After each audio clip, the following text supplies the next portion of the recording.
Oh, there it is. Alright guys. About to start here in just a moment. Finally, it's time for a stream again. And I have a bunch of games ready. I'm gonna go with these first. You're gonna go in and... I'm gonna do a quick PVT, then we're gonna do a PVZ. No, sorry, TVZ and all the good stuff.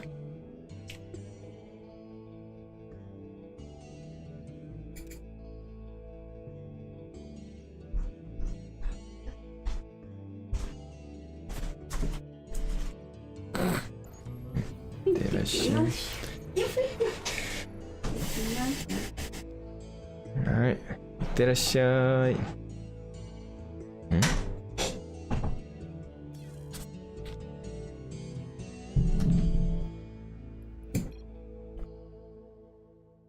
Alright guys, I was definitely on the wrong interface there. Let's check. Interface. Oh, there it is. Game Heart 3. That's the one. And then we go. Man, it's been a while, it's been a hot minute. About to start the first game here is going to be Classic against Percivalia, or Percival, as some other people do call him correctly. And then we will be going to... What's the other one? Beyond against Chin. It's always a classic on this channel. Got a lot of those. And yeah, got some more stuff later as well.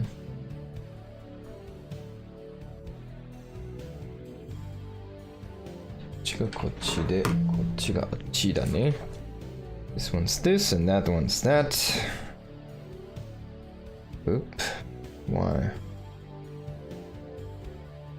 Okay.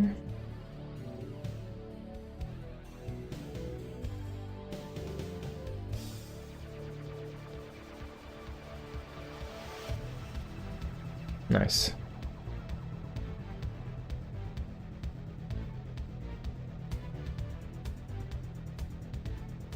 $69. Okay. So, ladies and gents, settings are there. It's a best of 3. So let's have a look. Oh god, and then the game doesn't show. Everything's breaking down, but here we go, finally. Okay, welcome everybody to this best of 3 between Classic in the bottom right here and Percival in the top left. I might need to tune down or up the sound a little bit.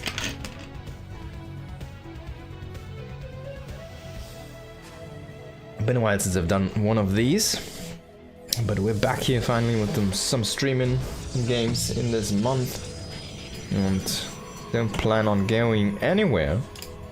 Gonna be another one tomorrow, of course. Classic going for the gas before his Nexus, of course. But then again, we have to see him do different things in this matchup specifically. I guess might have been more PvP then, where you mix it up. A lot of Nexus before the geysers and stuff like that. in RSL, for example. Now these games are from the most recent, I think it's the most recent KSL season 90 or tournament 93, I want to say. Maybe 91, no, 89, there we go. I think it's 89. I can check, but yeah. 83, okay, there we go. That's the most recent one, number 83. So those games have been played within like a week or something. Very fresh stuff. Definitely see how people are looking right now in this new patch environment and on these maps, of course. This one's Winter Madness, been there on the ladder now for like a month or something, I want to say. And of course it's already been there as a ladder candidate for a while longer, so people kind of got used to this map already. If it's like one of the more standard maps, and even though it has a few quirks to itself. But we have seen mostly Terrans go on this one for, I want to say, SCV pulls, and this is already a little bit strange. He's completely going out of gas, going to full mineral saturation. So Percival is adjusting his build just a tiny bit here. He went with an SCV scout and only made a marine, so he's completely going cutting edge on gas here. This is a maximized mineral build, probably to hit his timing just a little bit better. He's gonna go for the Swapperoo, and we'll see probably Hellion production here. At least one. Oh, there we go. He's gonna get the 2. So I wouldn't have minded like a Hellion and the Widowmine, for example. Oh, this is a quick 3cc, so that's where the money's going. That's where he wanted the extra minerals for. And of course he needs something in those Hellions to kind of get a little bit of map control. He does not have any Reapers. And he wants to kind of keep the Protoss out of his area. That's why he's trying to get map control with these Hellions. He's gonna repair this one. Oh my god. Can't believe this.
Alright, back at the game here. I'm sorry, I needed to leave that for a moment. Let's have a look at what actually went down. So only the scouting probe, or 1 probe and an adept.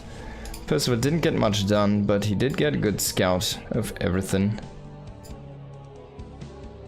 And, well, there's gonna be the issue though that Classic is just pushing across the map. He went for a 3-gate and has a lot of Blink Stalkers with a prism here across the map. And this setup, I mean, he has 2 tanks. He doesn't really have that many Marines though. That's the big issue. He's really fortified with a bunch of bunkers, but all of the Hellions are across the map. There's no armory to make any Hellbats, for example.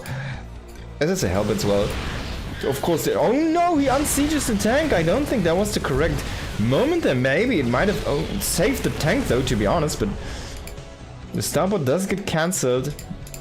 He's still waiting for his stim and combat shields here. The Hellions went back home, but of course the 3rd base is going up. Colossus robotics base is on the way here. And Classic, I mean, he got a cancel on the starboard, which is kind of nice, but it's not really what he's looking for. Percival only on 2 tanks, kind of cutting it a little bit close. He's already going into Marauder production, but there we go. Classic already setting up here another drop behind the mineral line. Is only going to get a couple of units there, not too much, not too impactful. Can he get some damage to these? Why didn't I have any sound there? Oh my god, my sound completely broken now.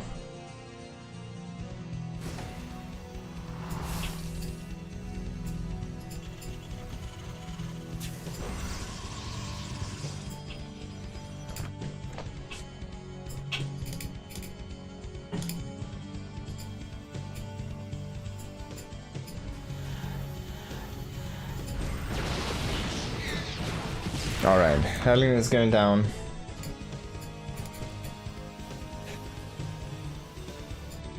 And that means Classic has the full map control. He's instantly going into another Nexus with this. He's doing some light harassment with these Stalkers here again.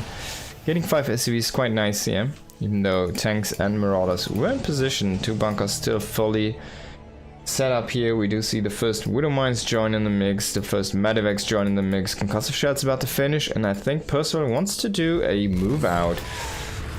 He's selling the bunkers, and he's only taking the third base, so he's only fortifying his position, but no pressure. Like, since he lost those Hellions, he didn't even see that there's a fourth base going up, and Classic is just making gateways right now. Look at the unit count. He has 11 Stalkers, 2 Zealots, and 1 Colossi. I don't think that the army supply is really that insane here for Classic right now, but he's still poking. He's just keeping Percival back, and that's all he needs to do, because he's about to finish up with, like, I don't know, get up to more than 10 gateways easily. He does have 1 Colossi to kind of fake that he's going into way more. I think he might have one second one crossing the map right now. He's even going for a 5th base. Classic is playing this so greedily. If he loses his army, basically he's dead. But he might have a chance just because, like, 1-1 is about to finish. He does have his 10 gateways now set up. And even if he loses his army, he might have a chance because he's so much production. He invested so much into the production. If he gets like 2 rounds of units done, and he invested so much into economy as well, he's still doing that, actually going for more and more probes here, really probing these up, these bases, and of course getting that high yield Vespene geyser, so he only needs 3 workers to saturate that one. There's an observer going down. Classic style, if you want to say it has evolved after the patch. Of course, he is not into Storm right now, but he also does get way less observers. Now he's pushing with the Warp Prism here into the main base. Meanwhile, he's posturing at the third base. Can he get something done with the Warp Prism? It seems like Percival is on top of this. Viking is gonna shut it down, and everything should get cleaned up quite easily. Is he shooting his own unit? No. Okay, there's 1 more Zealot here. And yeah, this was a nice defense by Percival. Didn't really lose anything, I want to say. Look, okay, there's no battle report, but yeah, he didn't really lose too much here. So really good cleanup. And he's keeping up in economy, but he needs to get bases. I mean, look at this. He is making a 4th base, which is about to finish, and which is gonna be nice. He needs to get that established, and he needs to get up his ghost count ASAP. Upgrades are being chrono boosted, that's why Classic is starting to pull ahead on those. He is getting his 6th Nexus, my god, 6 Nexi under 10 minutes. He's going for an aggressive move here on top of this Bioforce, which is trying to move out. Classic at this point already has such a big army just because he has such a big economy. He's warping in 10 Zealots at a time just to reinforce. He's setting up a flank here over to the 4th base. It's not established yet, there's no PF yet. There's a few units setting up here right now, but that's not going to be enough to clear out these Zealots. Oh, if he can get the 3 ghosts, oh my god, they don't have cloak yet. He's got to get at least 2, that's a very expensive mistake here by Percival, having those not properly guarded.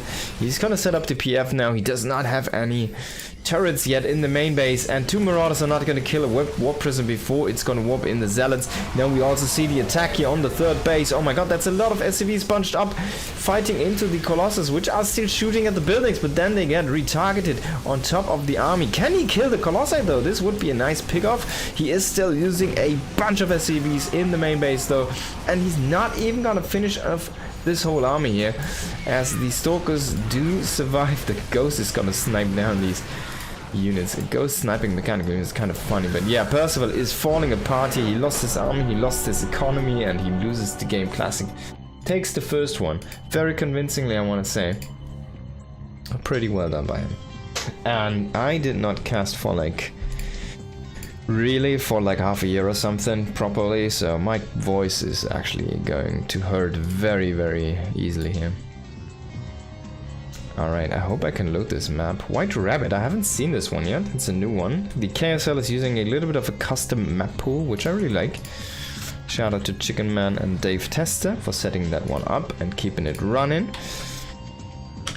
Of course, we are in our 2nd map here, called White Rabbit. Oh, it's actually Leather Edition. Oh my god, I haven't seen this one yet. I haven't seen this one yet. I can't believe it. I haven't seen a game on this one yet. There we go. Okay, so this is a little bit like the Matrix, right? It's the White Rabbit.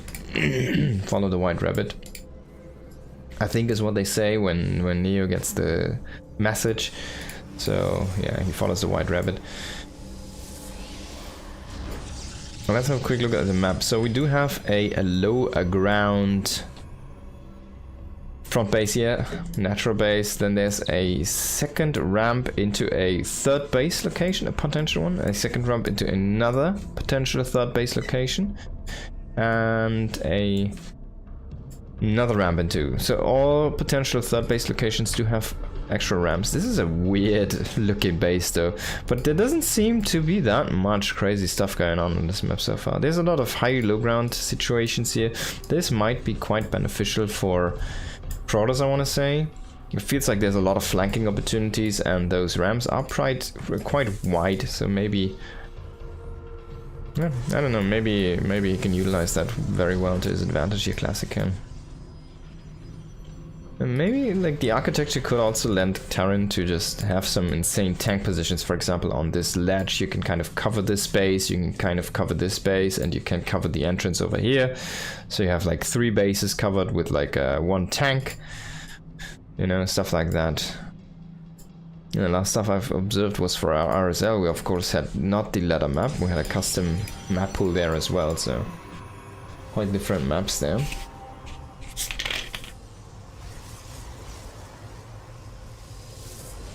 Subnetting score. Gonna finish up here. Now we're gonna get a few Stalkers on the field, at least one for now. Actually, a Reaper this game here from Percival. He really wants to see if this is gonna be 3-gate pressure again or something else coming his way. Maybe he's a little bit uncomfortable on the map. Maybe he really likes the map and just knows that there might be some proxy shenanigans or something from Classic.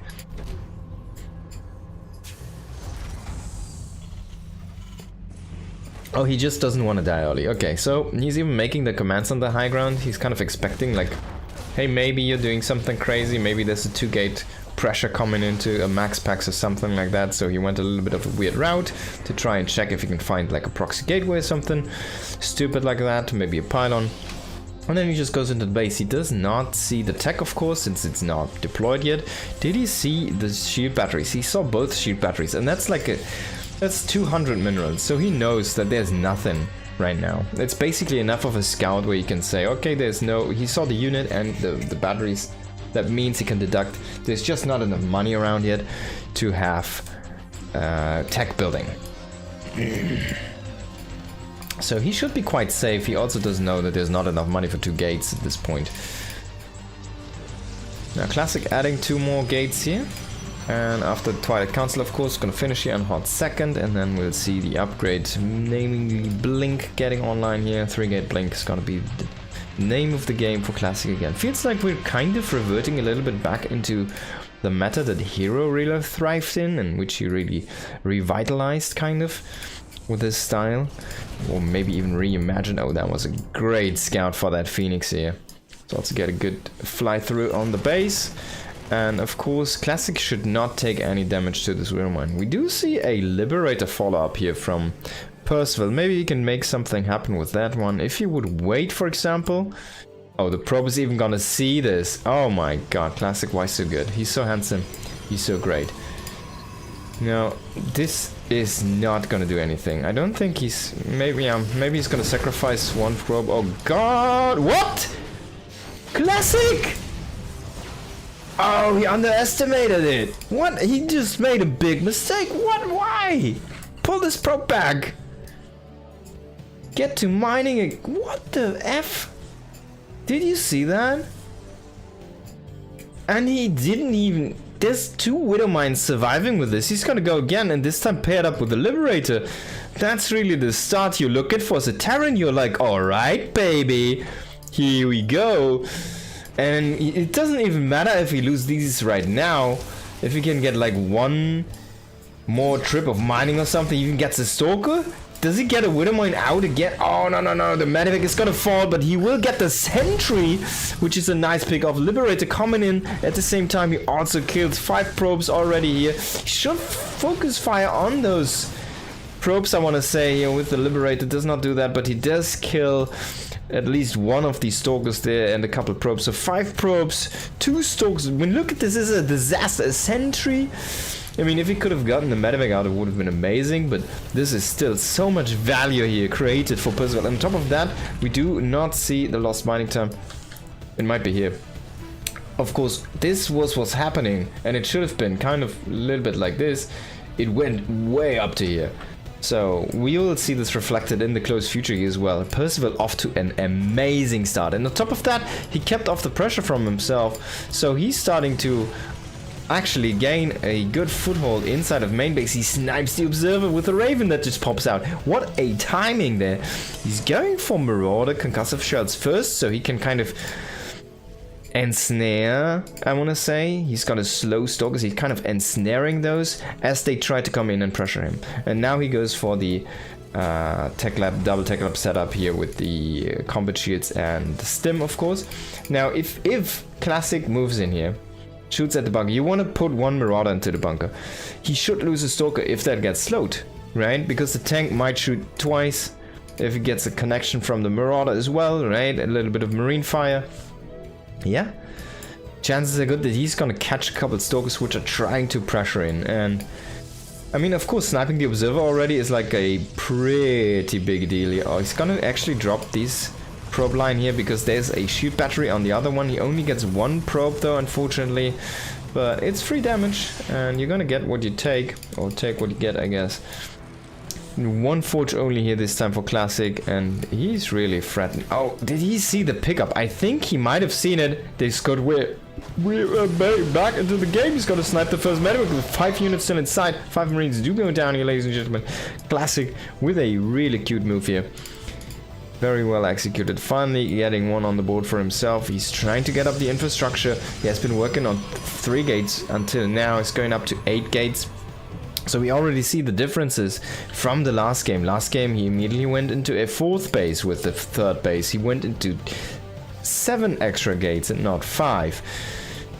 He went into the double forge and not the single one. So there's a lot of things that he has to cut right now from his build because he simply does not have the money.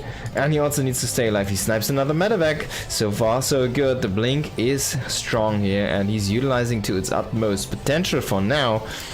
But also Percival has a 3rd base set up behind this. He does have a Widowmine blocking a potential 4th base. It's already at 6 kills. He might have gotten 1 or 2 stray probes already trying to go and set up a base there because it seems like Classic really likes these long kind of drawn out base layouts here, kind of expanding away. See, he's coming in again and he's gonna lose another probe here. This Widowmine is a hero. 7 kills. Now finally this is gonna get spotted and yeah, gonna get cleaned, and we'll see that Nexus, but there's another Raven waiting. He's not gonna throw down an auto turret yet. And this army is huge for Percival, and he does do another Widowmine drop. Okay, there's nothing actually to defend. There's no units right now.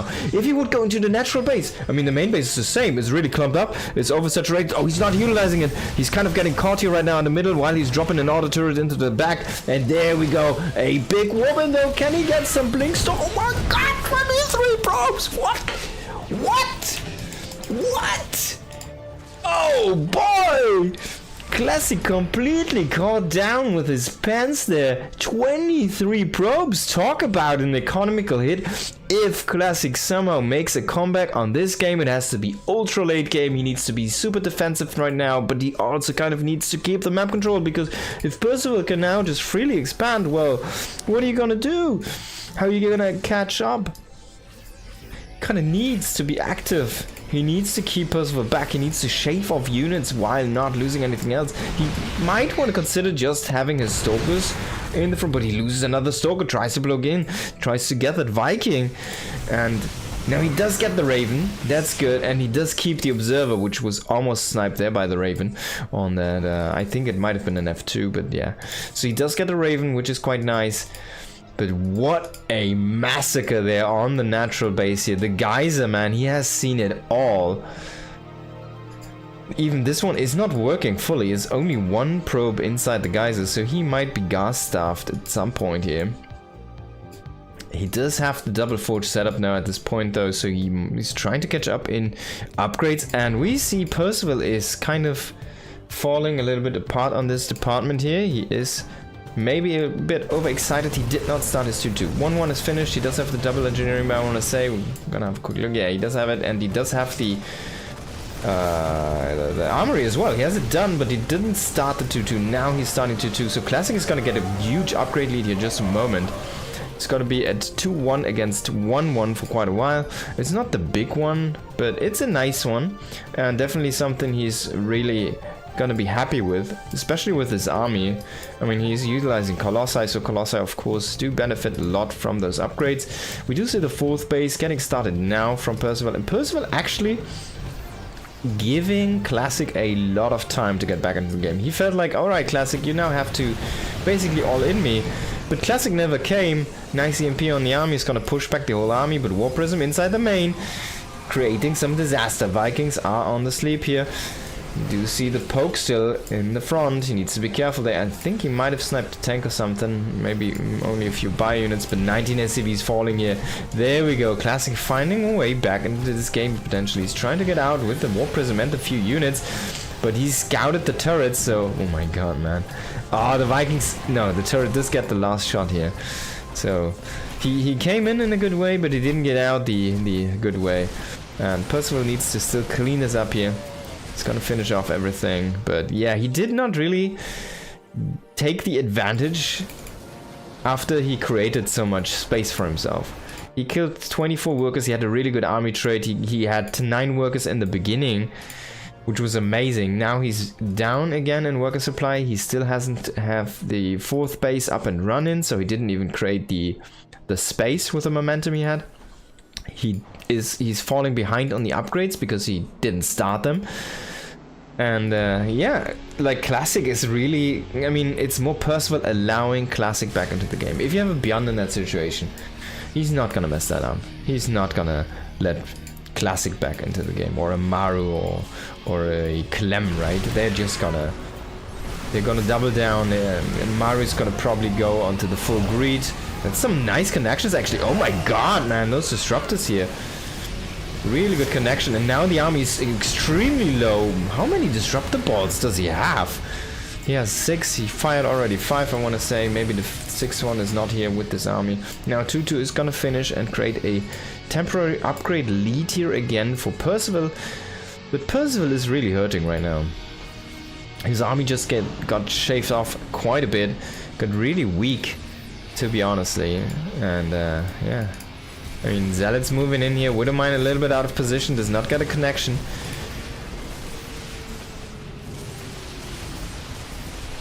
And he even kind of salvages these Zealots. He doesn't just let them die. And in the meantime, I mean, look at this. Classic is double expanding. He just finished up this Nexus.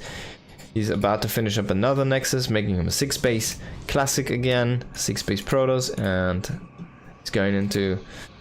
his 3-3 here, I want to say, in a moment. 2-2 is finished up now, and +3 weapons about to finish. There's another timing where he wants to hit a push. He's going into a 6th base, 7th base. How many gateways are we looking at? We're operating on 12 gateways. He just finished, I want to say, 4 more, so he's going to be up to 16 gates. That's a 32 supply re-warping. And he has so many Vikings, but it's mostly disruptors now. The Vikings landing. Can he finish off all the disruptors with the Vikings? Unfortunately not. He needs to split so much against the balls, but the Vikings are holding strong even against the Stalkers. Can he finish off this disruptor army? If he can chase them, chase them. Oh no! Oh my God, no. Okay, disaster was averted, but unfortunately, I mean, look at this. Classic is at a point where you can just throw away units after units, but Percival is actually doing something on the map. He is creating space for himself again, potentially, if he can get these 2 bases here. He does know about this one, and maybe he wanted to wait until it's finished, but yeah, this is gonna be cancelled. At least he's gonna deny the position here. This is a mostly Marauder army they need to pick up here, but Stalkers already coming behind. Classic beautifully identifying this. Marauders are getting into a corner, but now the Stokes did arrive here. Blink is ready, and wonder why he didn't try to snipe one of those. And Classic is back down to 5 bases. 5 bases against 4 bases, definitely playable as Terran. Classic though, sitting on 3-2, going to 3-3-1. Another attack here coming in. Can Percival defend this one? He doesn't really have the disruptor, anti-disruptor unit in the Liberator here.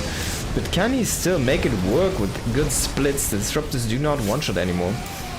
Classic is apparently trying to get them back into the meta here. Doing a lot of disruptors basically. But Percival, he does not falter, and as long as he doesn't die, he has a shot. Now, he is going up to 5 bases himself. Classic trying to re-establish base number 6 here. 6 and 7 got smacked down.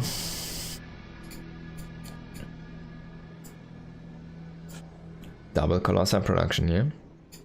Yeah, he's going back into the Colossi. Of course, the more the Viking count thins out, the more you want to go back into Colossi. So he's basically doing the switcheroo here from the Robo. Colossi, Disruptor, Disruptor, Colossi, Disruptor, Colossi, Colossi, Disruptor. Depending on what he sees. Now, finally we do see the Liberator transition, but there is no range yet, I want to say. There's not even the Fusion Core. And Percival just scouts this army. He's gonna throw down a scan, he's gonna click on the units, and he's gonna see 3-3-1? I'm on 2-2. Oh, I don't really want to fight right now. But I still need to defend the space. Can we hit some nice EMPs? He does get a couple okay ones, and he still has more to come here. There's of course no ghosts with this army, but yeah, this is a nice interception here. He's gonna catch all of these zealots. They're not gonna do anything.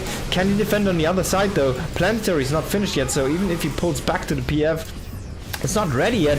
SCVs are gonna get potentially blown up by one disruptor hit. That's gonna be quick work there.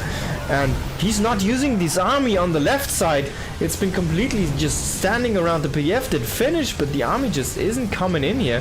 Reinforcements finally arriving. We do see the first Liberators coming up and setting up the zones, and he's going back into Viking production. I don't hate ranged Liberators against Colossi, I want to say. They're still pretty good. So you might just want to consider doing those as well. He also needs to get his +2 ship weapons, of course, to get the 1-shots, or the 2-shots I want to say, on the Stalkers. After the MP, I think it's gonna be a 1-shot.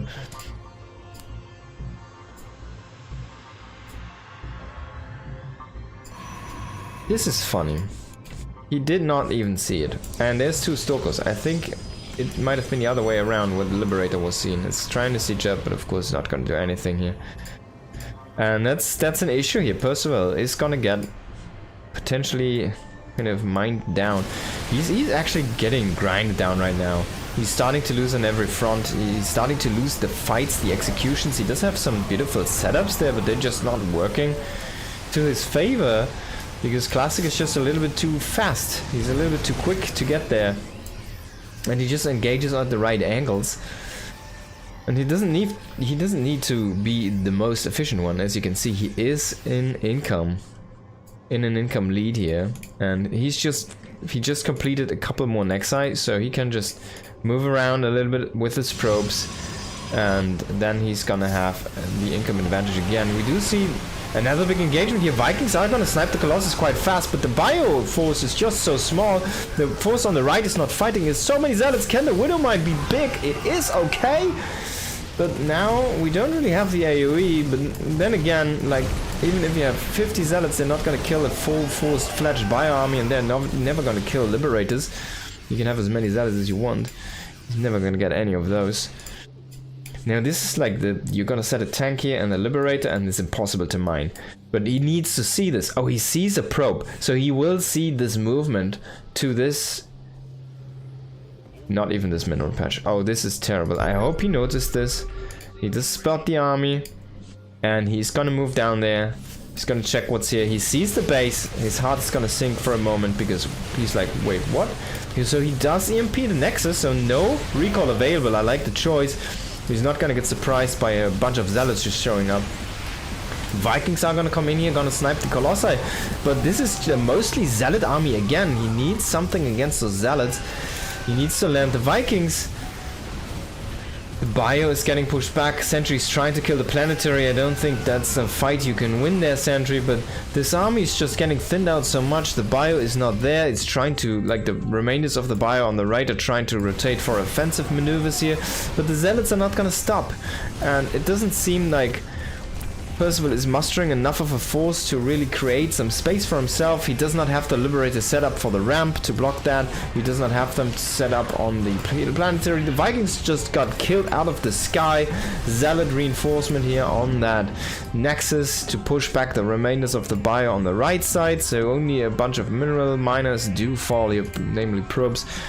So in the end, one base got killed off here from Percival, and he lost, like, in total, he lost a bunch of SCVs again. He's down to 34 SCVs against 65. His Marines are just walking through the action right now on move command. A lot of mistakes here. The Bioforce on the right is basically dead.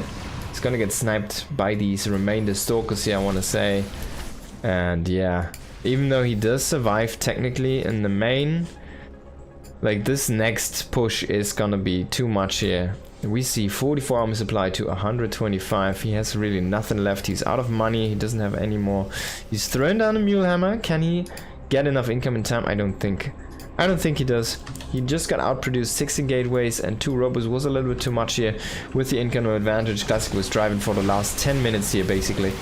And yeah, a very well played game by Percival, I want to say. He created a lot of opportunities for himself. He had some really good opening, and then that follow-up, like the second round Widowmine drop on the weirdest timing, like basically with this push, created 23 fucking probes just blown in an instant. If he uses that time, throws down the 4th base immediately, starts his 2-2 immediately, and tries to roam the map with his army, well, I think he might just win the game from there. Unfortunately, he does not, so he needs to get back to the drawing board. He needs to check out his mistakes. Oh, that's... I'm starting the wrong one here.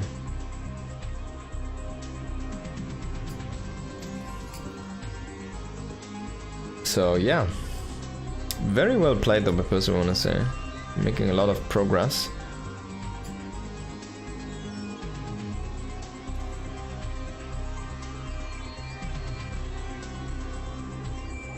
$10,000 feet.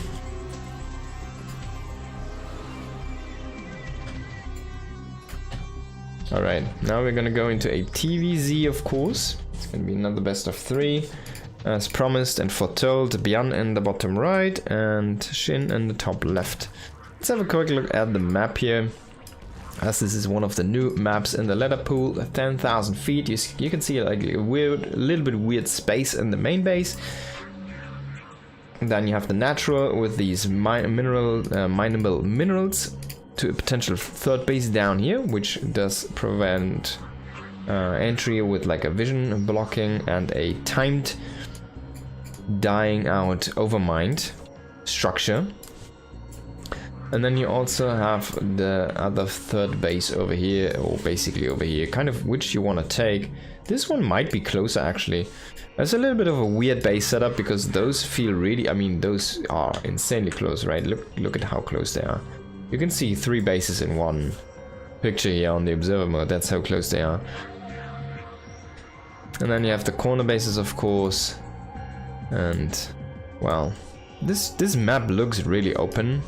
We do see these bleeding out structures, the debris, the overminds. They're gonna vanish after, I want to say like 8 minutes or something. Maybe a little bit faster.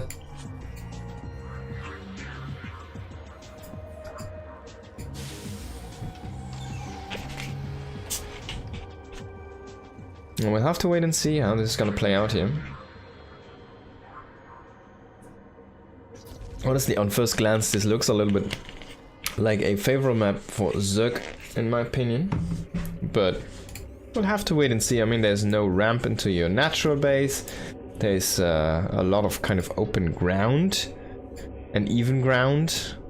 There's a bunch of vision blockers. There's a bunch of timed kind of structures. So those usually work better for Zerg because Zerg wants to get rid of them eventually. Not in the early game most of the time, but eventually they want to open up the map really to get their advantage. We have seen, by the way, a revitalization of the Mutalisk style, and Shin actually is going for this lower base here. I wonder if this has any benefit over the other bases.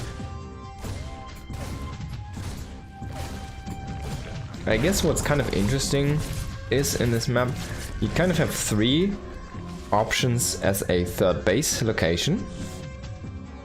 And yeah. Oh, the Reaper might get taken down now. It's a Bjarn Reaper. Oh, is he going too close to the sun? Bjarn. He's trying to bounce the queen. He wants to go in. What is he trying to do? He's trying to snipe the drone that he got low, but another queen joining the fray here, as we can see here. And that spot kind of. Now this is green. It's just a green wall. He does see the third base. So you have like 3 potential third bases to be able to take those. And already mined through here from Shin, so very quick to do that. It's a very interesting setup, I want to say. You rarely see those. But then again, I like this position more for like tank pushes, right? You can set up a few tanks over here, and then you can come over here and kill the third base as the Terran. I'm not really sure if this is the best base to take for the Zerg. But Shin certainly thinks so. Trying to go for the creep tumor. Can he get it? He does get a snipe, and the Reaper will still get away here.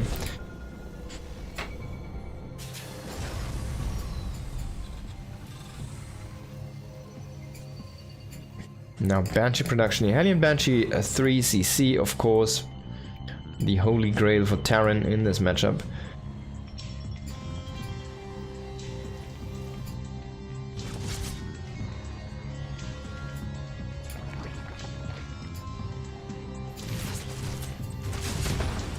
Well, he's trying to go for the creep tumor. He does bounce all of his own units there, unfortunately, though.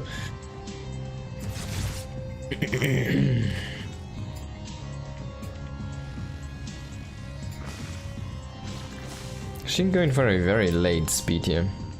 4:30 about to finish. I want to say that feels quite late.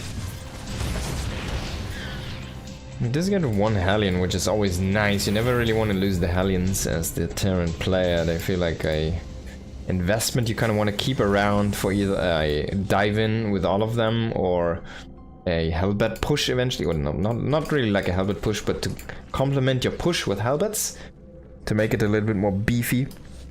Now, Bjarn seems to choose the dive-in option here, but maybe he's gonna rethink that, seeing all of these queens, and just pull back and get those with his push going.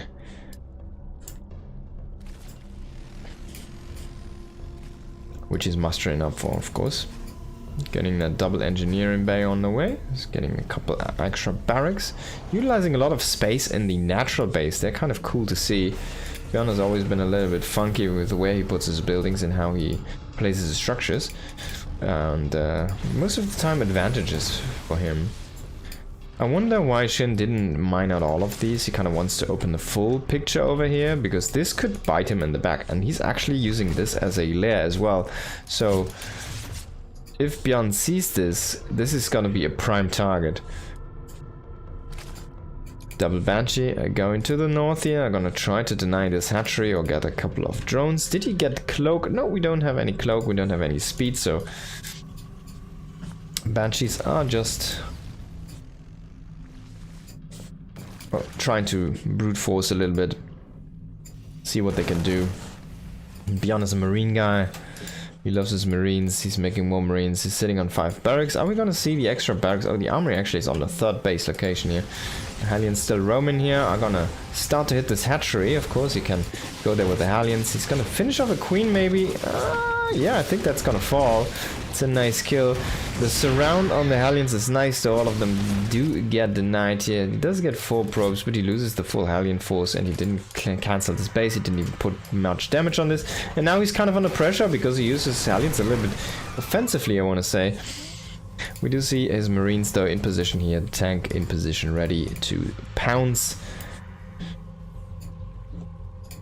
Can you get another queen? No, it does not seem that the answer is yes. Indeed, there's a Banshee going down, and this one Banshee is just kind of stuck here now.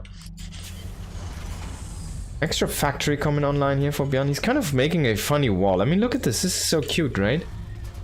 And then you drop like a Hydra over here and shoot over there or something. Or you use a Viper and pull in 1 SCV at a time. That's something an AI would probably do. Bjarn is not on his 8 barracks production yet. He's only sitting on 5 barracks. We see the 4th command center going down first. He's gonna snipe an overlord. He's gonna push out with his tanks, and he did not opt to go for this location. There's a lot of value actually in trying to kill the 3rd base. He's going for the 4th base because he says, alright, the creep is not as established here yet. There is no baneling speed yet, so no baneling HP. And Bjorn's force though is kind of small.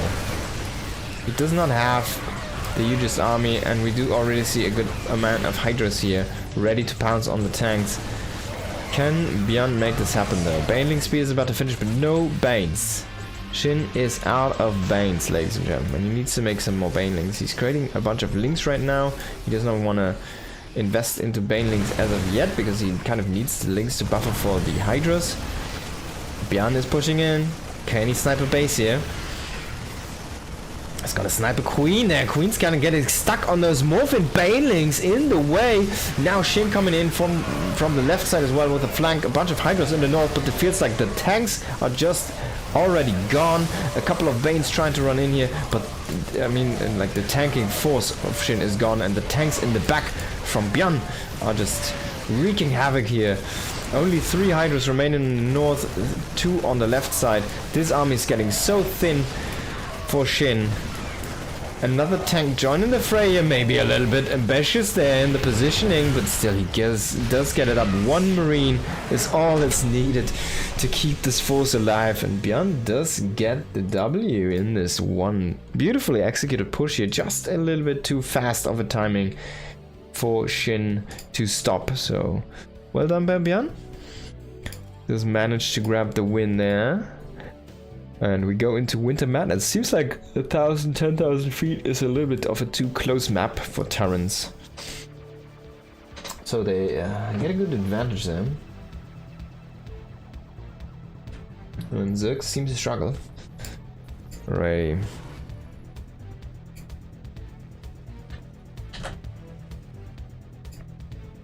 Let's get into the next map. It's gonna be Winter Madness, of course. And we're on the top left here with Bjorn, and in the bottom right with Shin.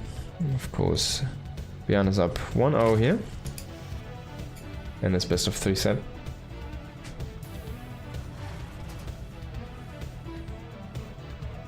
What are we gonna see on Winter Madness?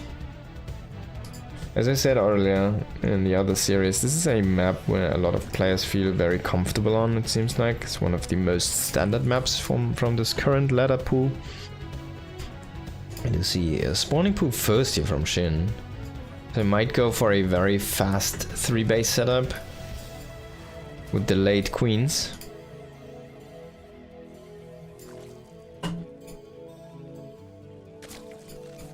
But ultimately he will delay his speed.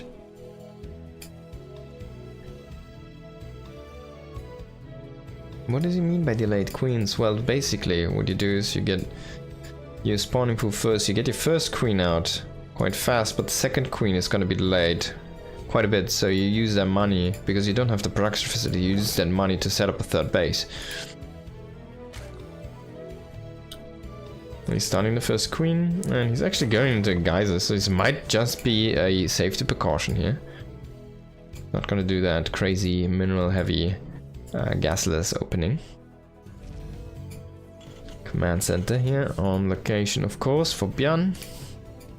He's not afraid in this second map because he's already up 1-0.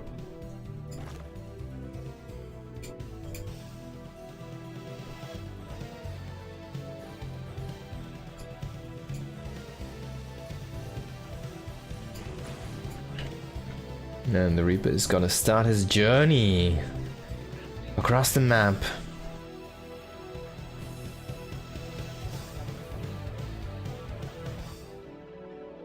What was he looking there? I mean, maybe he's looking for some links to walk around.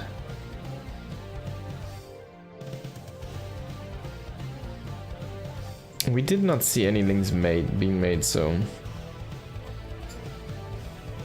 Shin is playing this lingless for now. He does have 100 minerals, gas, which is gonna use. It seems like he wants to go into the lair and not into link speed.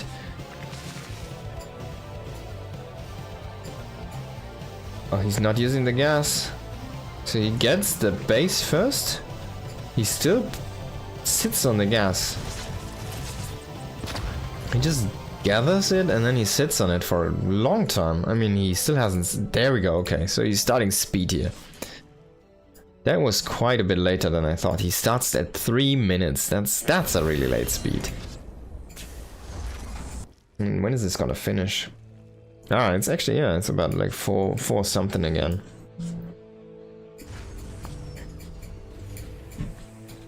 The Hellion Banshee, of course, for the Terran again, and the 3 base setup, and then into 5 and 8 racks, most likely, and 4 bases, something like that. Very standard stuff. We have seen it at, I want to say, a million times already in the past decade. It's probably the Legacy of the Void TVZ opening. We rarely see two base setups trying to finish off the Zerg these days. I mean, once Bjorn did win, while he won his championship, his World Championship 2017, I want to say, he did in fact go for a lot of 2 base openings and just did dissect any Zerg in his way with those. So those are quite powerful, but they are kind of all in. If you don't really do the damage, well then you die, or you fight from behind, you don't die. But if you could just kill your opponent, right? Oh, what? Oh, so he's faking cloak right now. There you go. So he wants to force spores. Basically, you can against a Banshee, no cloak Banshee aggression, you can just defend with queens, because you're gonna have queens anyways for the creep spread. But he kind of wants to force a few spore crawlers. Even though this also does prevent his medivacs and dropships from coming in, it is an early investment. It's 2 drones and it's kind of buildings that are not gonna be that useful for a while. When he sees the spore, he's gonna be happy, even though he doesn't get any damage with the Banshees. It also kind of it tricks your opponent into thinking that, hey, like, imagine you're Shin right now, you're the Zerg, and you want to go for an all-in, and you see, oh, he has cloak on the way. Then you're like, I need an Overseer to actually finish him off, so your lair tech timing is gonna be, like, you're gonna feel pressured just by that, right? Oh, he's just sitting inside the Overload range, it's kind of funny. They're having coffee, having a discussion about politics right now. Hydra Den on the way here, double evolution chamber. The Baneling Nest did just finish up. He needs to start that Baneling speed here. There it is. And he's gonna do that now. 10 more drones on the way here. Bjorn is not gonna find any damage. He does have his 3rd CC landed, his 1-1 is on the way. He's already thrown down the armory, so this time he wants to utilize these Hellions for Hellbats, I want to say. We're gonna see them getting pushed out with a big 1. Can he make it work though? If he loses the Hellions now, it would actually be a little bit of a sad investment there on the armory this fast. He might want to keep the Banshees alive as well for the push. It's like an all-out war. You want to bring everything you have, and the supply block is not going to help you here, Bjorn. There we go, finally fixing that up. And he's starting to lose some of his Hellions. He did lose a Banshee. He did kill a Queen and a bunch of Links for it, but it's not really worth it, I want to say. 6 Links and a Queen for a Banshee, 2 Hellion, 1 Hellion and a Reaper, while you're trying to go for like a little bit of a Hellbat push. I don't like it that much. And yeah, indeed, he's going for that 8-rack style here right now, so he's gonna bring all of his units, and yeah, keeping those Banshees alive I feel like is key.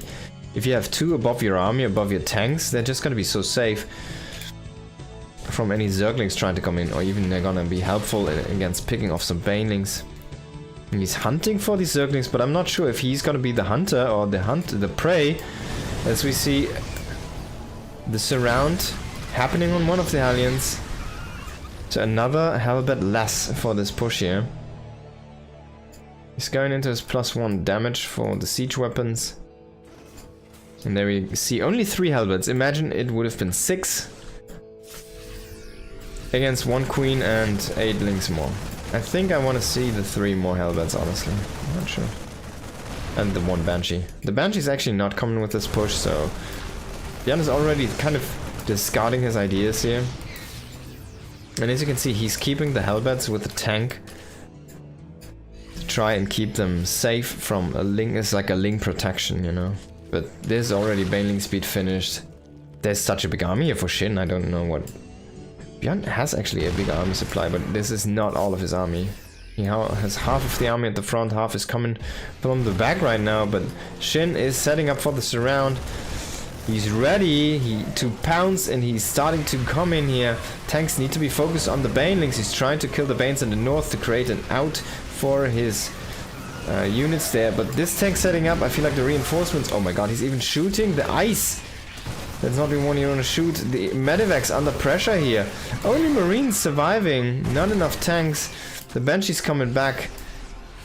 He does not lose these Medivacs, which is actually a big deal. That's a lot of supply that he could have lost there very easily. And Shin is feeling confident. He's going into +2 armor, +1 melee. He's going into the infestation pit. He's going into another base, which actually finished up already. And he's just going into some more units here. Try and best this army, throw it back one more time. He's going into more and more Banelings. 30 Banes already on the field, but 72 Marines. Bjorn is not... He's not joking around at hitting that M key, or A key, or whatever it is.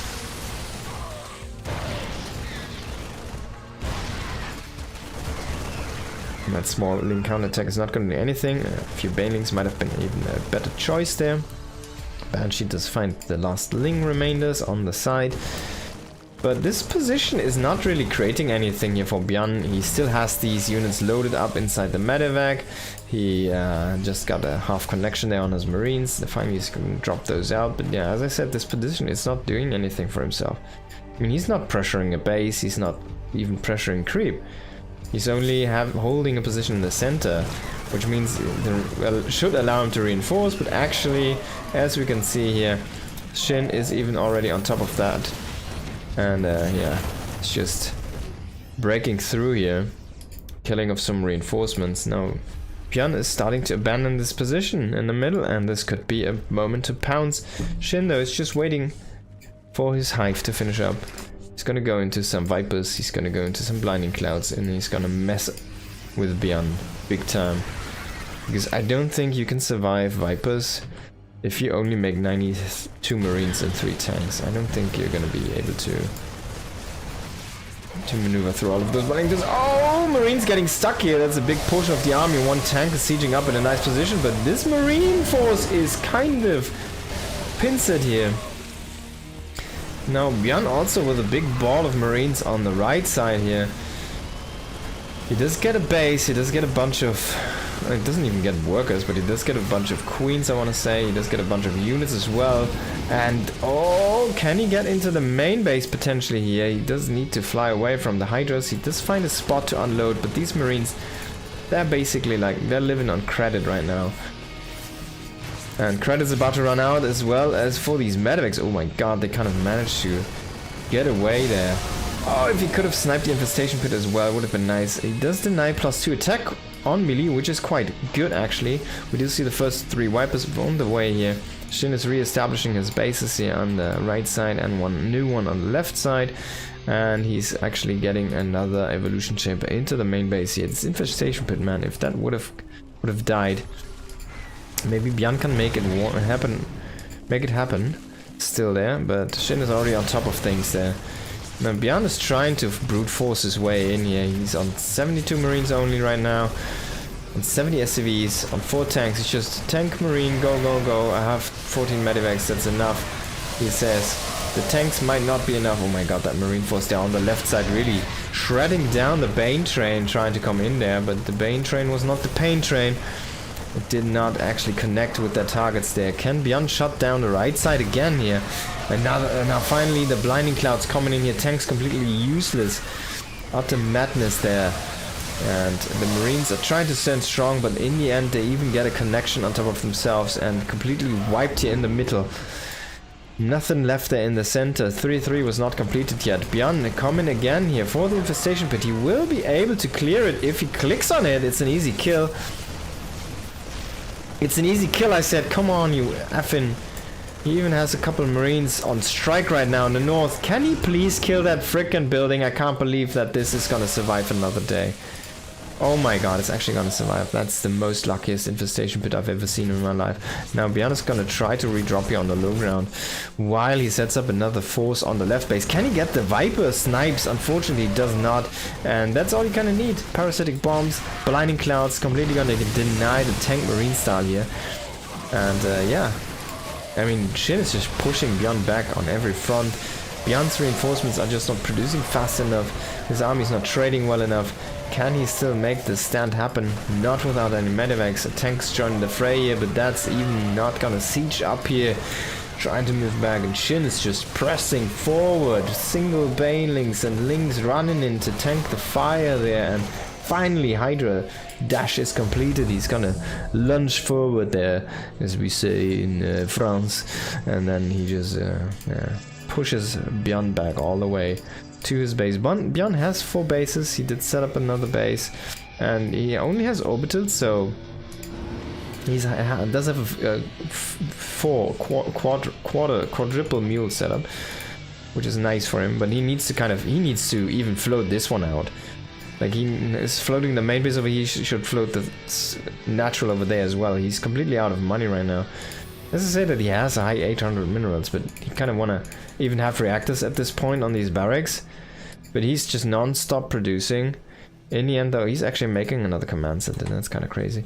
But he's not really going for a transition. There's no ghosts coming in. There's no liberators coming in.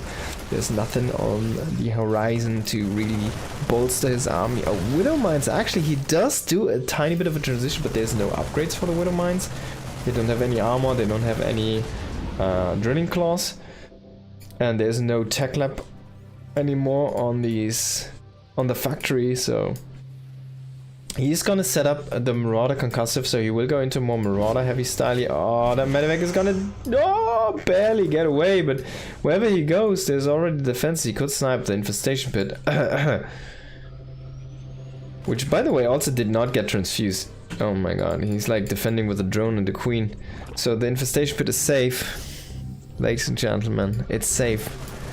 It does not need a transfuse, it can just bleed to health again, as the Zerg do.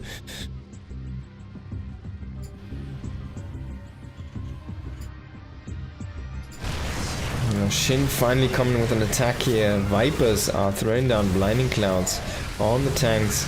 There's another tank getting blinding clouded, and he really wants to kill the army. He's trying to go push in really deep here. But does not actually manage to get what he's looking for. He's gonna get this base though. Most definitely gonna kill the whole mineral line as well. And there we see another push here from Bjorn. He does manage to snipe the right base. The big question is, can he kill enough? He lost basically his biggest operational base, and he's about to lose a command center in the making. Oh, he did kill the base, but he also lost a bunch of units. And oh my god, no drones, no, they're splitting up into even groups to get completely splashed as well. That was a beautiful split from the drones. The 8 drones, they thought, like, we want to have the Widow Mines get the same amount of kills if possible. They didn't split correctly. It was a 3-5 split, but in the end both Widow Mines were very happy. Now this is Bjorn's last stand here. Could be his last army. He does have a huge army. He does have a lot of units, but remember, Banelings is half a supply. You're very supply efficient. You only need 2 to blow up 50 Marines if they're on the correct, you know, way. Correctly set up. This one Ling is actually ramping up kills right now. He is already at 2 kills. He's gonna get 3 kills. Maybe not. Oh, that's a good connection there on the Widow Mine. 8 kills. But Bjorn is not, as I said, he's not really transitioning out of this. He's only making Widow Mines, he's making a bunch of Marauders. These things finally have new add-ons. He is maxed out right now, so he cannot make anything anymore, but he's about to face Lurkers, so I don't think... If he cannot kill Shin before Shin has Lurkers... No, they're already Lurkers, alright. So... This is his last attempt, basically. If he cannot win this fight, he's gonna lose the game. He's refusing to transition, he's trying to brute force this, but Shin is maybe just a little bit too strong to fall over and die here. Lurker's not gonna kill a medevac. Well, can he outmaneuver those lurkers? Can he outmaneuver the army? Can he kill enough Banes before they connect with his army? He's again running off creep, trying to evacuate there. You see a few Marauders trying to come in for a reinforce, trying to be tanky there, but they are already so low on health that they don't really tank anything for the army. And we see the 30 army supply lead that Bjorn had, it's gone. He did kill a base, alright, but or maybe he killed 2, I can't even remember. This also is gone. Now Shin is running low on bases, he needs to be a little bit careful, but as long as he has the lurkers, he should be kind of unbreakable if he has just enough units with those. Now he's going for the medevac snipes here, so that's really painful. Lurkers are exposed. So this base is again gonna fall, but he did just kill the whole army there on the right side, so he will be able to push into the heart of the Terran. And I feel like if Bjorn should not be able to defend this, or maybe he does, maybe he just has enough to whittle this down. Shin does not want to fight without his lurkers. And Shin is operating on one mining base, and Bjorn is mining from this base. Basically, this is such a scrappy game here. Can Bjorn kind of make the wonder happen? Can he make the miracle happen? Oh, Widowmine's just running into that death. It's not gonna help you.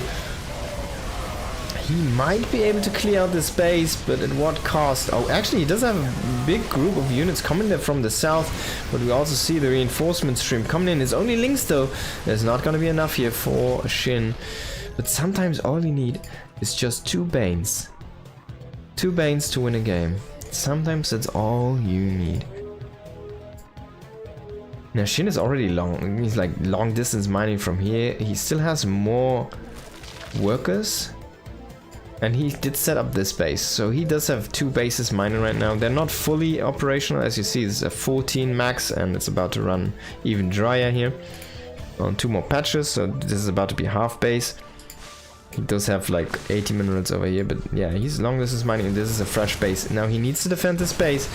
He's trying to move a few more Banes. Can he get one of the medevacs? Unfortunately, he does not. Bjorn is gonna get away. But Bjorn still has a big army here. He's still in the army supply lead. If we take a look at the efficiency, Bjorn has been insanely efficient over the course of this game. Just throwing down Marauders, Marines, tanks, and a few Widowmines.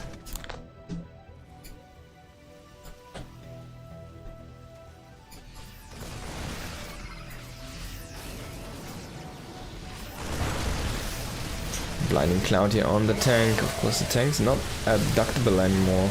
Banes completely clearing, and the base even going down, so Banes clear the SCVs as well.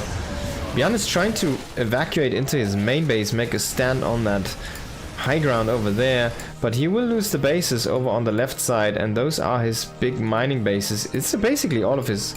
he has one more orbital in the natural, but he needs to kind of keep that safe. Now Shin, identifying this beautifully, is just going for all the SCVs, 30 SCVs. Bjorn is down to 3. He cannot mine anymore, and he might even lose this base. There's a bunch of Hydras they have, +3 attack. No, he's not gonna finish it. He's trying to go for some medevacs. He runs into a Widowmine, 18 kills on the captain. He gets 10 more links there. Already had 8 from earlier. Now, if Bjorn can win this fight... Oh, the Blinding Cloud, beautiful! And a nice surround with the links coming in from the other side. He cannot move the Hydras, but he doesn't need to. Bjorn is gonna lose this game. Oh my god, what a clutch win from Shin! What a clutch win from Shin. Wow, both players going into the most scrappy scenario I've seen in a while and just throwing units at each other, trying to get the kill on the other player, and they just barely not being able to do it to each other. What an insane game there. What a slugfest. Really, really close game. In the end, Shin comes on top of this one. What for nice power plays here. And now we go into a completely different map here. In the bottom left we do have Bjorn, and in the top right we do have Shin. And this map is called Celestial Enclave. You do have a backdoor half base, and you have a high ground for your third base, and then you can choose you go down here and take a 4th base, which is a little bit more exposed to ground attacks, or you just break down those rocks, take a little bit of a tempo disadvantage, and take another high ground expansion over here. And then you can also kind of set up tanks over there and safely secure another, well, it's like a, how do we say this, 60% base? 60% base, but it has to have a rich geyser, so there's a lot of kind of weird resource locations that are quite easy to secure here.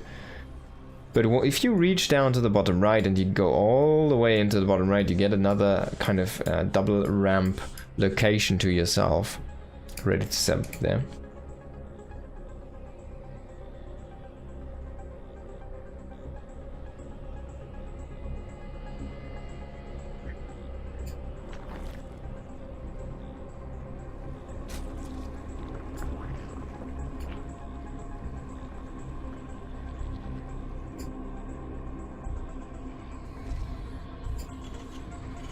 Something's weird with this sound, right?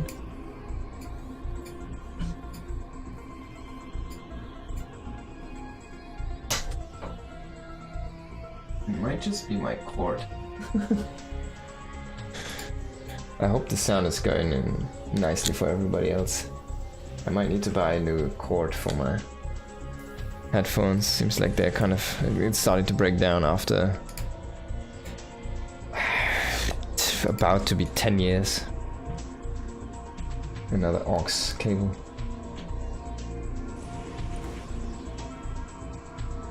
Oh, I need to open the chat, by the way.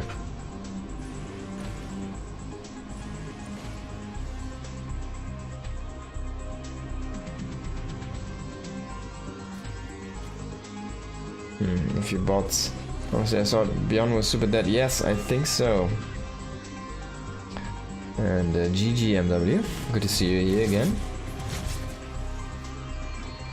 Kazoots. He looked really dead, right? I thought he was dead like, I don't know, 7 times or something. He kept on losing the army, but he kept on trading and he kept on resetting the base count for Shin.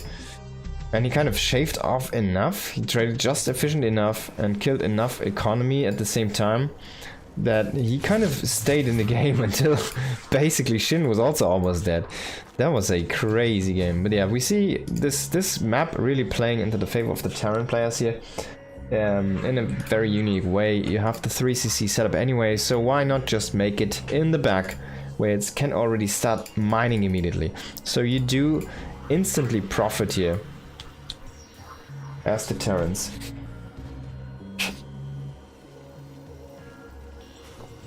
From this, it's like you're landing a 3rd base on location, but it's not, it doesn't ramp up all the way, right? But it's free.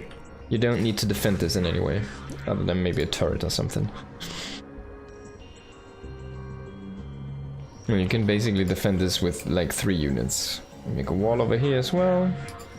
Get a couple Hellions, a tank, or a Banshee or something, a Reaper. There you go, that's enough to hold the wall.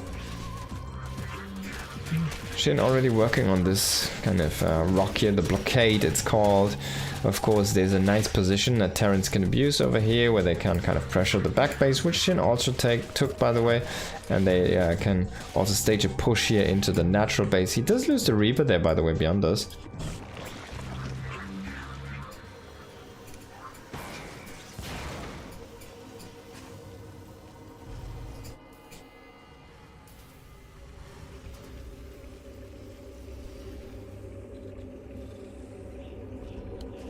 I'm not sure if it's my cord or my sound settings. I need to check the VOD if the sound was weird.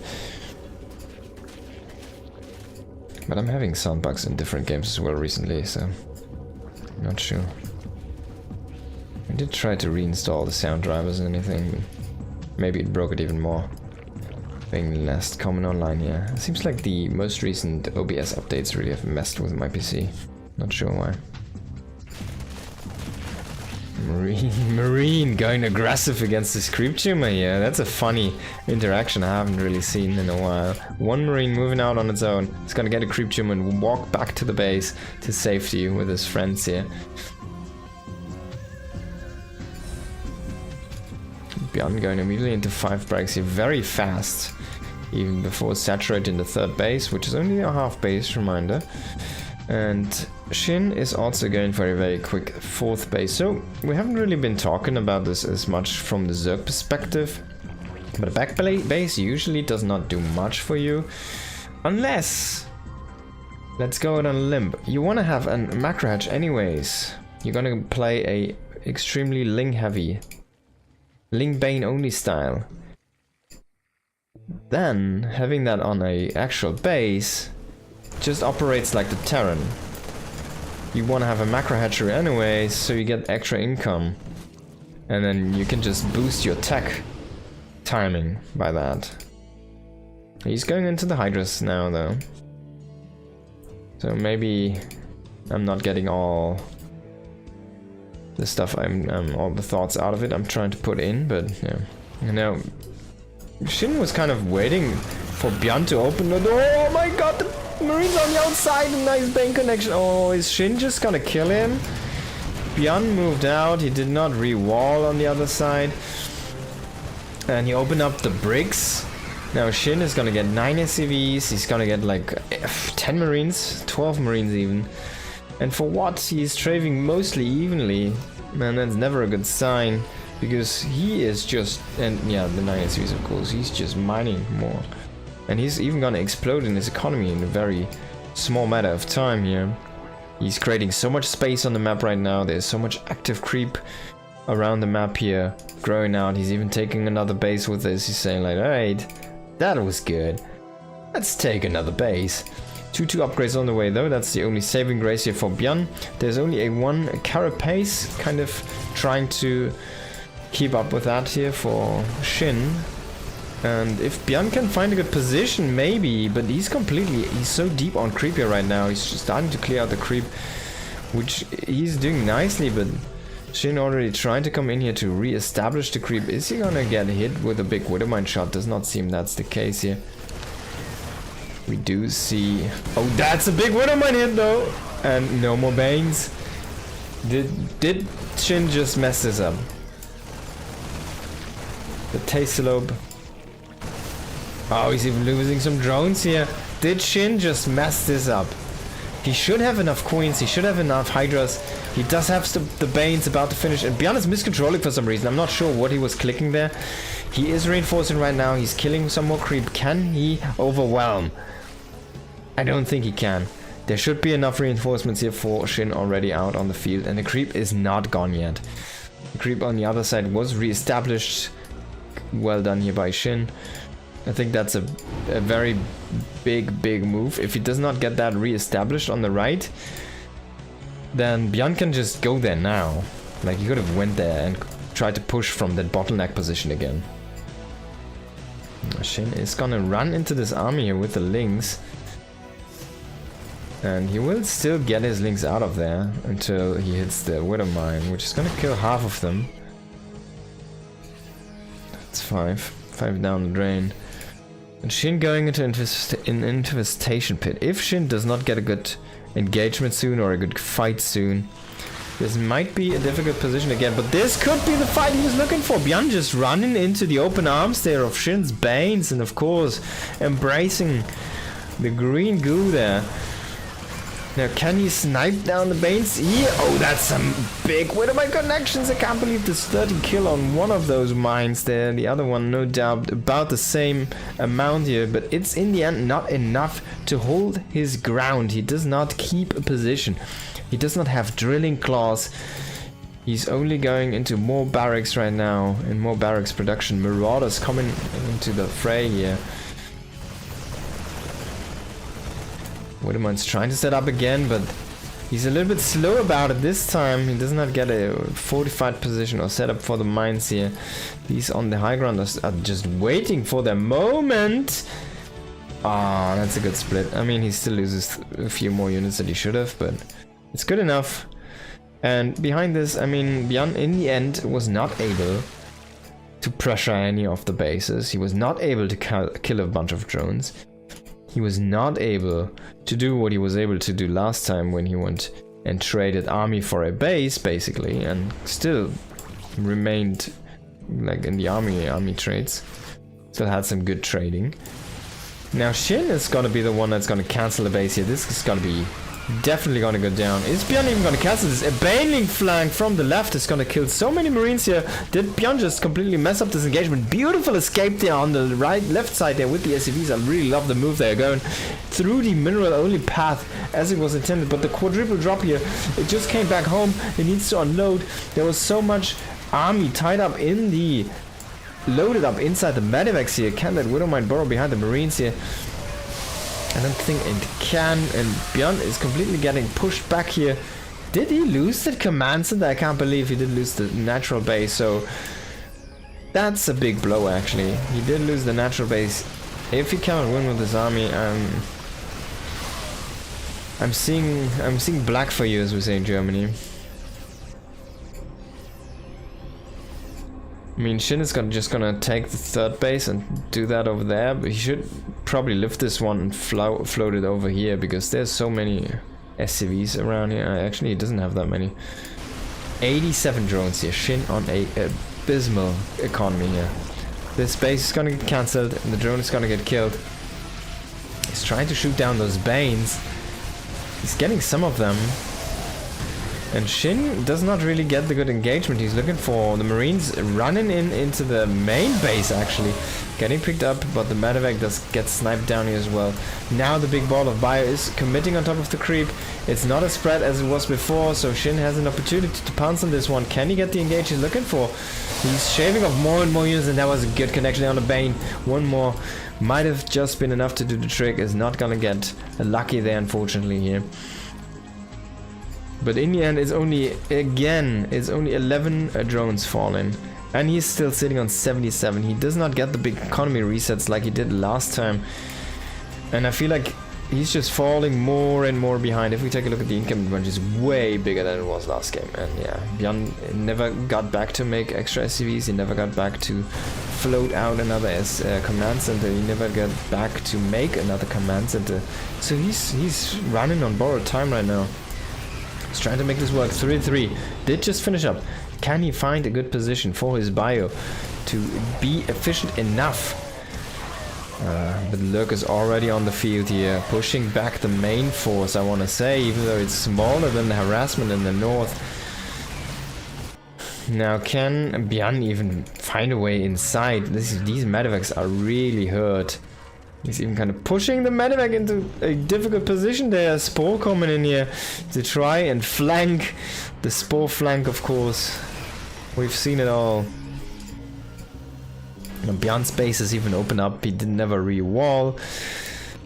He's actually supply blocked right now, so yeah, losing a couple medevacs there with a bunch of units inside is gonna help him to keep his production running. And so grossly overstimmed. He needs medevacs, he needs bio units, he needs everything, he needs economy, but he just doesn't have it. He needs good connections. Nice Widowmine shot here again. It's like 20 links down the drain. But it is not gonna be enough here for Bjorn.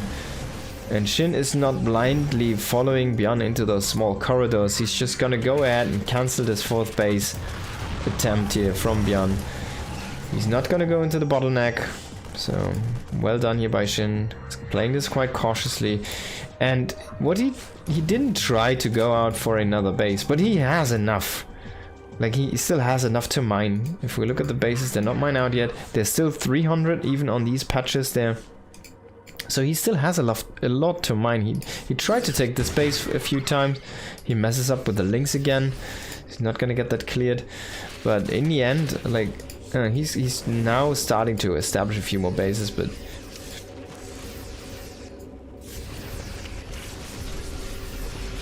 might not be enough. Oh, if we can get some good connections for Bjorn, but there's only one Widowmine and it is not gonna get a good connection. 2 Banes is not gonna be enough here. Here we see another Widowmine walking in. No, he's not even making them right now. And yeah, he just can't really seem to gain any ground. He did float over this half base now, which I really like. And he does have a drop here on the left side, but he might just lose this base again.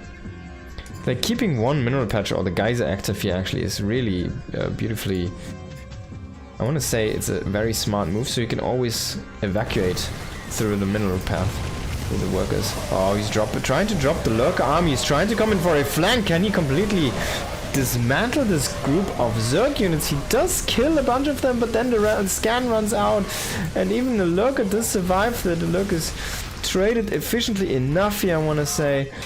And there's just not enough army left over for Bjorn, and he's gonna GG. Shin will take the series. What a fought series. That was crazy here. What a well fought series by both players. Bjorn is the best washed player ever. He might be. He's still got that rabbit dog, the rabid dog inside of him. Yeah, if he bites, he's not gonna get let loose, you know. I think TVZ is kind of hard these days, with Banelings keeping their Bane speed, build time, compression buff, and getting the HP back, while the Widowmine still has their reduced radius. Players are gonna have to cook something up. Yo, very good to see you, bro. Hope you're doing well. Yeah, I don't disagree. I think the Bane HP was not really necessarily a good move in this matchup overall, but I mean, why don't we get several more opportunities to win more money, right? On the other hand, yeah, I feel like Terran got a little bit of the short stick there, but we haven't seen him utilize any ghosts. Honestly, I'm not a big fan of ghosts becoming light, because now Banelings are good against those as well, right? So you kind of need to decide, do you go for both ghost production or marauder or mix, you know? What are you gonna use your tech labs for? Of course, never going for drilling claws. Like Beyond tried to go for the kill on the biggest map. Even he kind of got bopped in the early game there, or early mid game there a little bit. So he definitely had a few mistakes. If he gets like a clean start against Shin on that one, maybe it was a completely different round there we see. But yeah.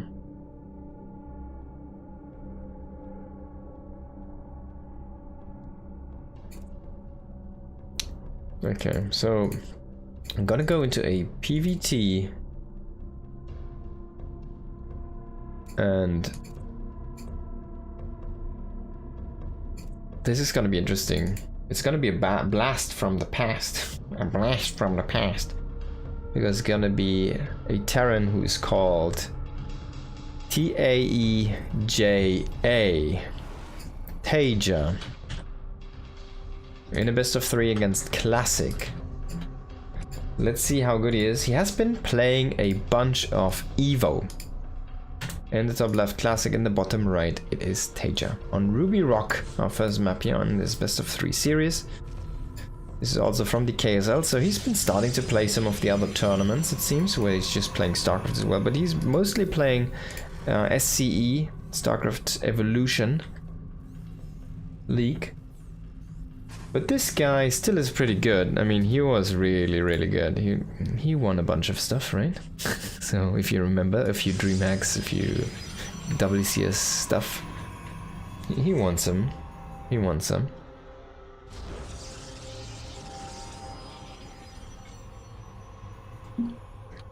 I want to say his success was mostly in 2013, 12, 13, maybe 14.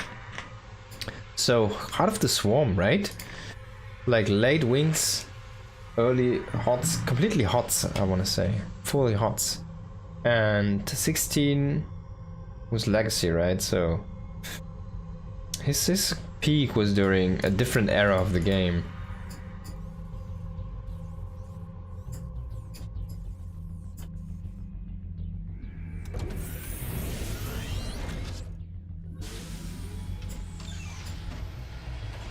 Wait, was Legacy of the Void released in 2000? It was released in 2016, right? Yeah. Pretty sure. Maybe late 15 or something. I'm not sure. But somewhere around that time.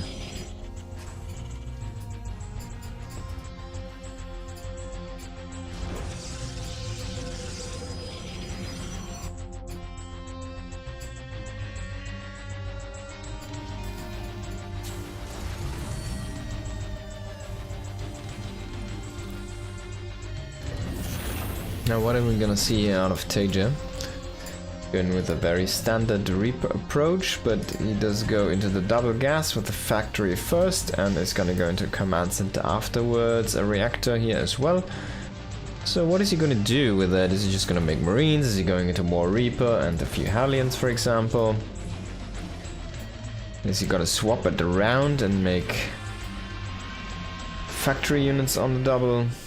There's a lot of potential right now in this build. It's just gonna be the Marines, and I'm kind of expecting probably some tanks. Maybe he's gonna get a Cyclone first. Be interesting to see. On the other side, it's gonna be Blink here for Classic most likely. Could go for a Adept build, but we don't really see this in this matchup. There's gonna be the Cyclone first here for Taeja, just to be safe, a safety caution. To clear out early Stalkers, to clear out the early Sentries, to deny the Sentry Scouts for basically free with the lock-on. And to also have a weapon against early Warp Prism shenanigans, for example.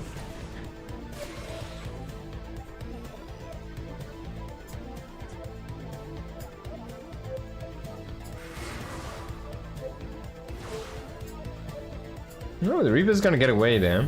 That was quite close.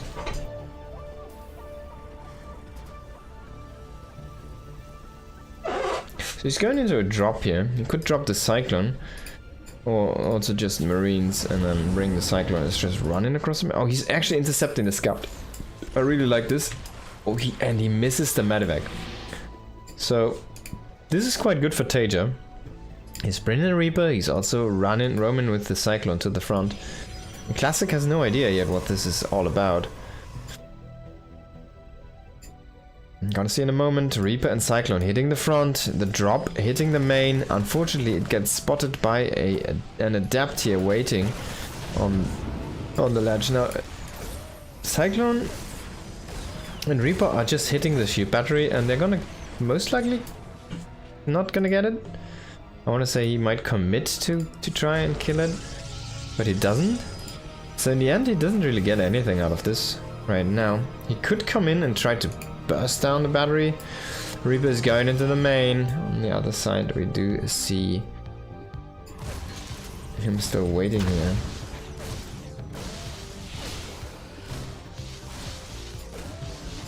Now, can he make something happen here in the front? We have a tank, but it seems like he just does not have enough burst damage there. The Viking is not in the fight involved shooting at the Stalkers. Can he make this happen here? Can he break Classic? The Reaper is trying to get kills in the main base, but unfortunately not getting microed. Only gets one probe there. Tank trying to move forward. This is the moment to pounce. Blink is ready, and he's going in for the kill on the tank. He needs to spread out his Stalkers. He needs to get away from the Viking. The Viking is even killed. Only Marines do remain. That's not going to be enough here. Another tank joins this group of units. He cannot really siege it up right now. He doesn't have the space. Another Viking here does create what he needs. Immortal coming in, going strong onto the mech army here, and the mechanical units. And this push is getting dissected here.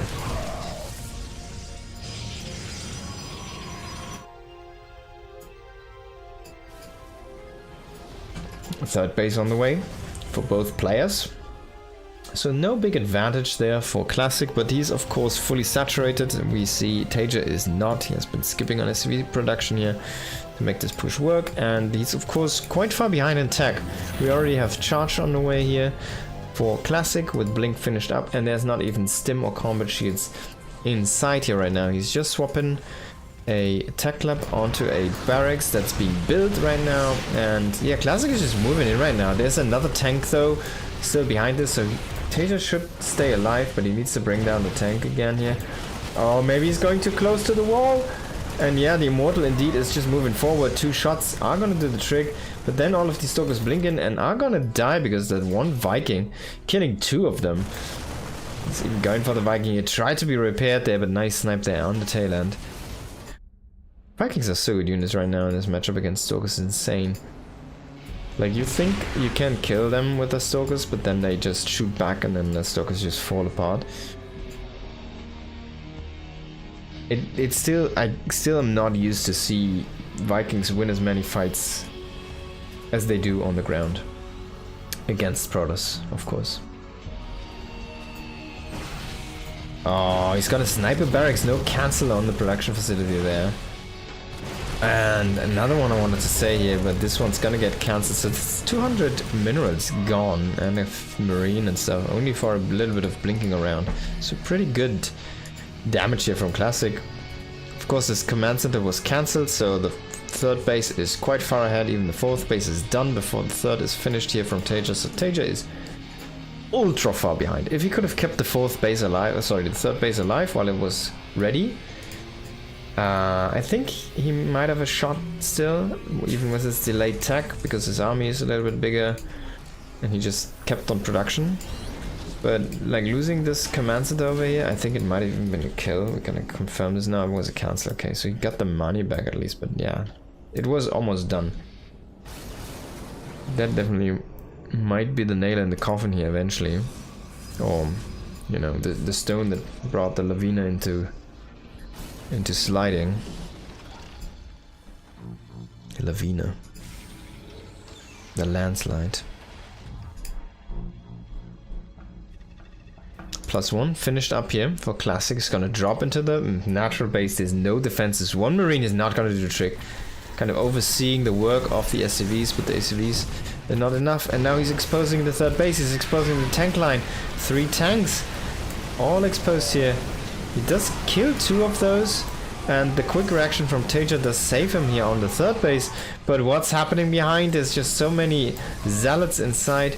He does finish up Stim. He's not gonna finish combat shields though. 7 seconds and denied.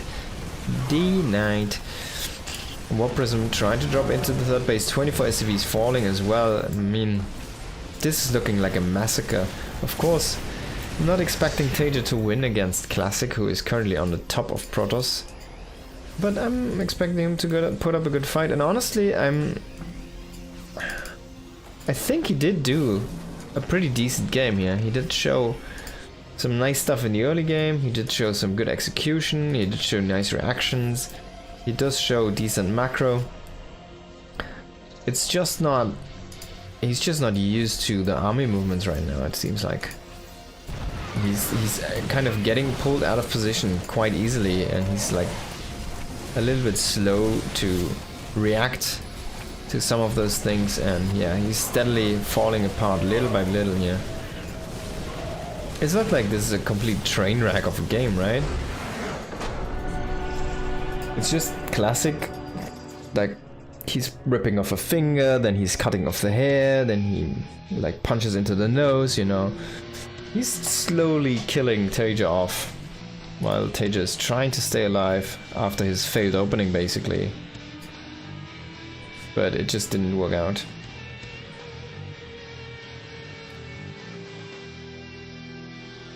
Ooh, very nice. Taeja's done. And yeah, this is not Evo, by the way. This is normal SC2. Taeja has been playing a few cups here and there in normal. Actually, I think this might be the first one I'm actually catching from him. Of course, this was the latest KSL, edition number 83. I want to say... let's actually check. It was a couple days ago. So last weekend is when they played. I think this is a Friday Cup, I'm not exactly sure.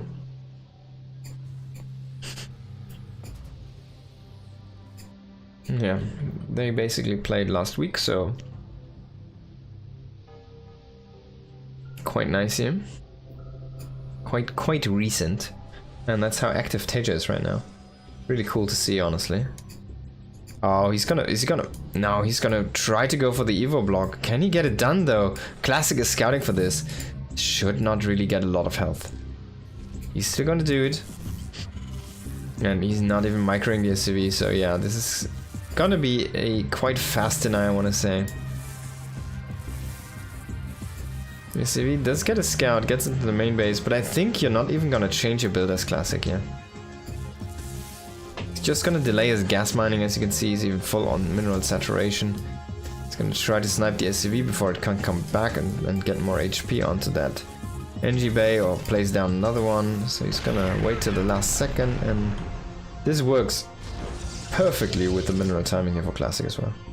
We did get the Cybernetics go first, of course, though.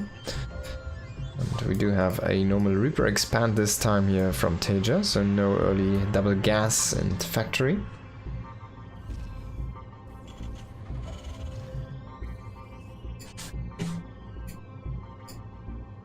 The SCV made it back, which is nice, I want to say. 5 HP SCV is still gonna bring 100% mining.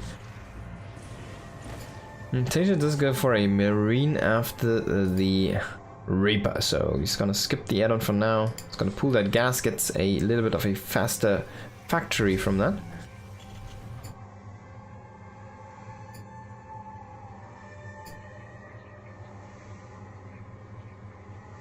What's this probe doing? Like waiting here. He's waiting for the Reaper. That's so funny, man. I mean, look at how high level Classic is right now. He's individually microing single workers to not lose them. In a moment where there's not much else to do. Oh, that was a beautiful like, I think that was really good. That was so nice from Classic there. The juke. Then waiting till the last second until he gets in front of the Reaper and then being in the way of the movement there and getting the second shot off. Really nicely done. I feel like as Teja, you kind of need to keep on running there. Does get an SCV there. It's gonna get away. A nice save here, 1 HP. I'm still gonna bring in the full mining. Doesn't care how hurt he is. The SCV doesn't care if he has like no arms and legs left. He can still mine 5 minerals per trip. And the trip is not gonna go any slower. Now we do see a Stalker here with the Adept. Can Classic kind of micro Teja to death here? This is something that he has been doing a few times to other players of even higher caliber than Teja is right now here. But Teja is just gonna go for the Adept snipe here. And he's gonna run away the Hellion. He's not gonna try to be greedy and get extra damage with the Hellion into the Stalker, because he wants that for a follow-up scout. Wants to see the third base location. These 2 Marines do fall though, and Teja is kind of starting to bleed out too many units here. He's running in again, he's trying to get that Stalker. Indeed, he only loses another Marine. And he's only sitting at 2 Marines right now. I mean, now the Hellion kind of needs to come back, because, I mean, he's just losing so many units. Let's have a look at the units. Lost 7 Marines for a Stalker and a Adept. Now finally Medivac is there, but he's even gonna bleed out a... oh, he saves the Hellion. Oh, he saves the Hellion again. That was nice. He even loses an SCV there though. But yeah, that was quite nice here for Classic. And it also kept a lot of pressure off his back. It really diminished like the first drop. I mean, look at this, 7 Marines, that's a full drop. He killed it with 2 Stalkers. That's a trait you'd take any day as a Protoss player in the early game. If you can basically already kill this drop, this would have been with 3 more Marines, or even only Marines and the Cyclone walking across the map. Now, this is like so little firepower. He can't even drop it in. Of course, it also got scouted, but yeah. He's gonna try to trick him into... hey, look at this. This is where I drop. This is where I drop. Look at this. Here's my medevac. Look at this. Meanwhile, he's going with the units back. He has the Hellion. He did repair it up. Unfortunately, he's only hitting the Nexus there. Should have walked into the mineral line, actually, to maybe kill a couple probes. Does keep the Hellion alive, though. He pulls it back in time here. Third base, of course, is on the way. And is about to finish up here, but...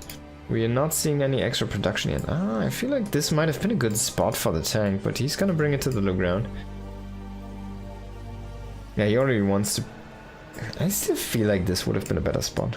Maybe even over here. Oh my bro, we're seeing mech.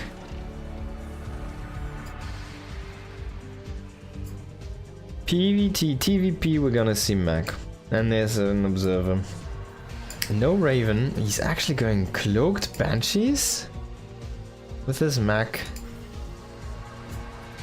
Ah, no Raven. So you want to get this scouted as late as possible, but Klexic is already going in. He's already confirming the extras. He gets the first Banshee for free. He's gonna cancel Cloak. This couldn't be more disastrous after a full scout on the mech.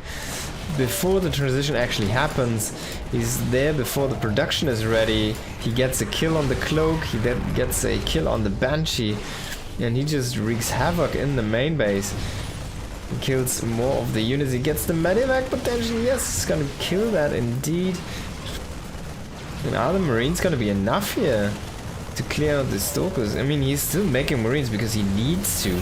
And even blinking down there, recalling the last 2 Stalkers. What an efficient trade. 3 Stalkers for a medivac.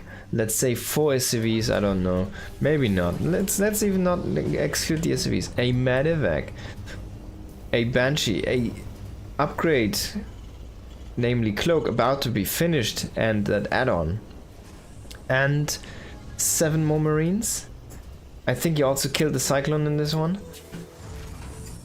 And now, what do you have here, Stager? You're trying to go mech, you have 8 mech units against 17 zealots, and it's mostly tanks.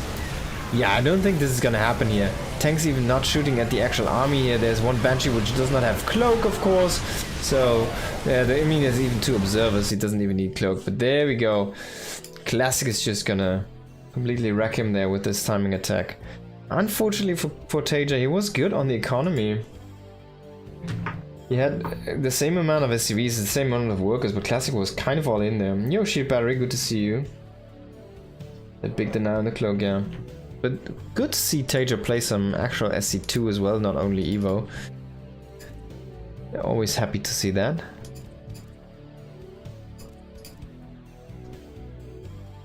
Okay, so this should be map number 1. Hero against Shin. Let's get into this one.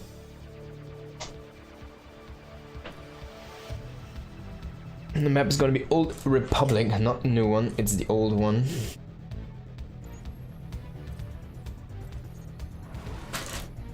This is another best of 3 brought by you from the KSL by Maple TV, of course.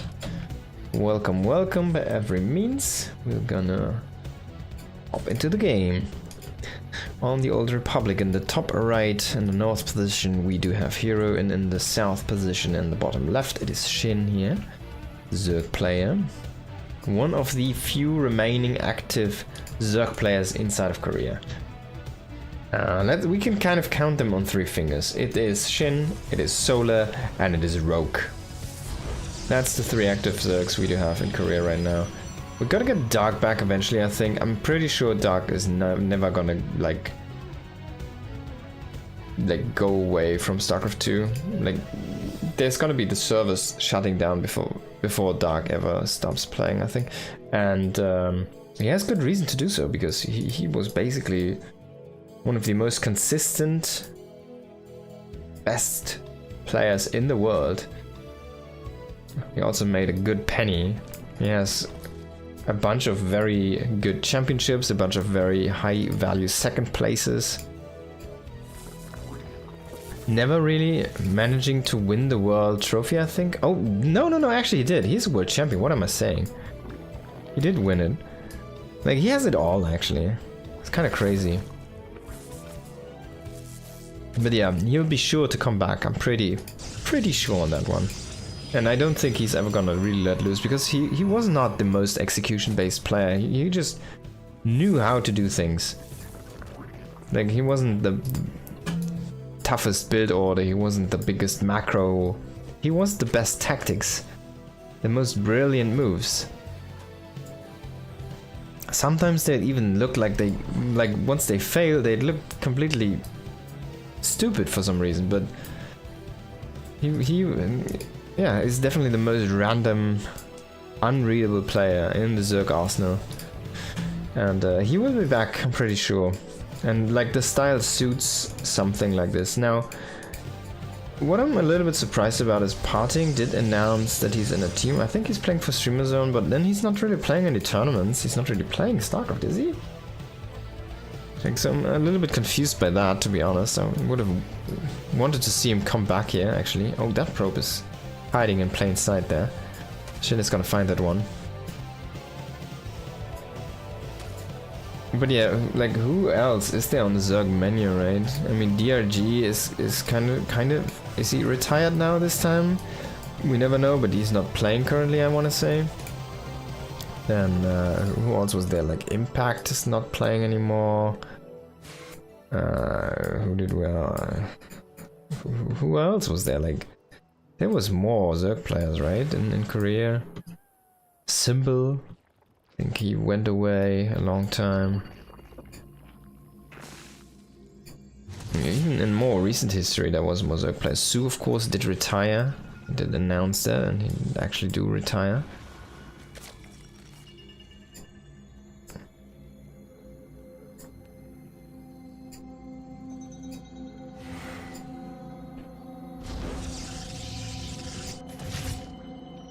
Oh, okay, so Void Ray into Oracle here. For Hero. Hero is gonna mask his build a little bit. He's just gonna deny any form of scouting. He will not find the Overlord though. It's in the very right corner there. And he's just walking across the map with the Void Ray. He just wants to put pressure on top of this hatchery. Maybe on top of the Queens. He does have a couple of Adepts also roam in the area. He wants to kill some drones. Maybe he just wants to get an Overlord over here. What is he gonna settle for? So he's gonna get the Overlord and he's gonna lose the Adepts for no links. Now Oracle's trying to get some damage on the links, but he also does not get a link. Oh, okay, so he killed 2 links at least. So far this is going quite nice here for Shin.